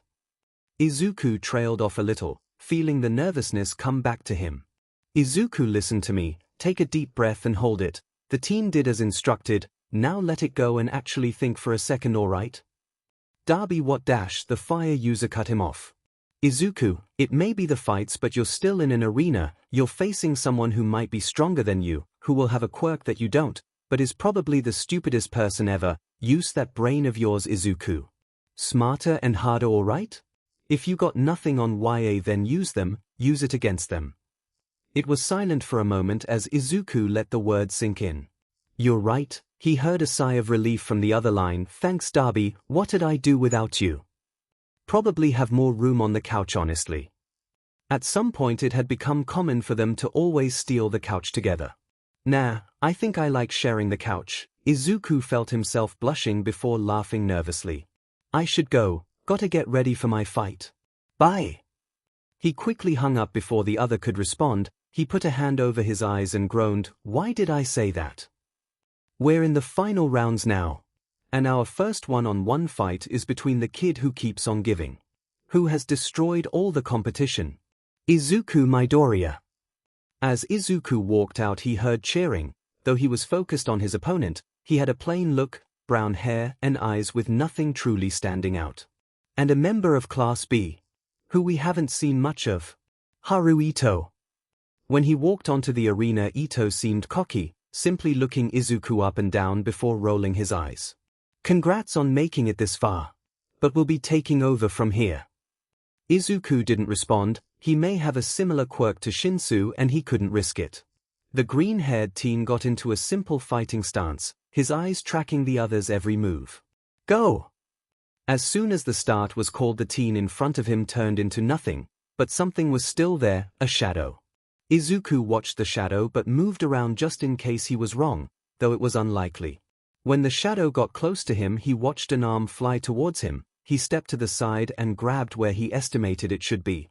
As soon as he did, the other teen appeared again. He kept a grip on the arm as he turned and flung them to the ground. Ito tugged, trying to get out of his grasp, but Izuku held on tightly and yanked him back to his feet.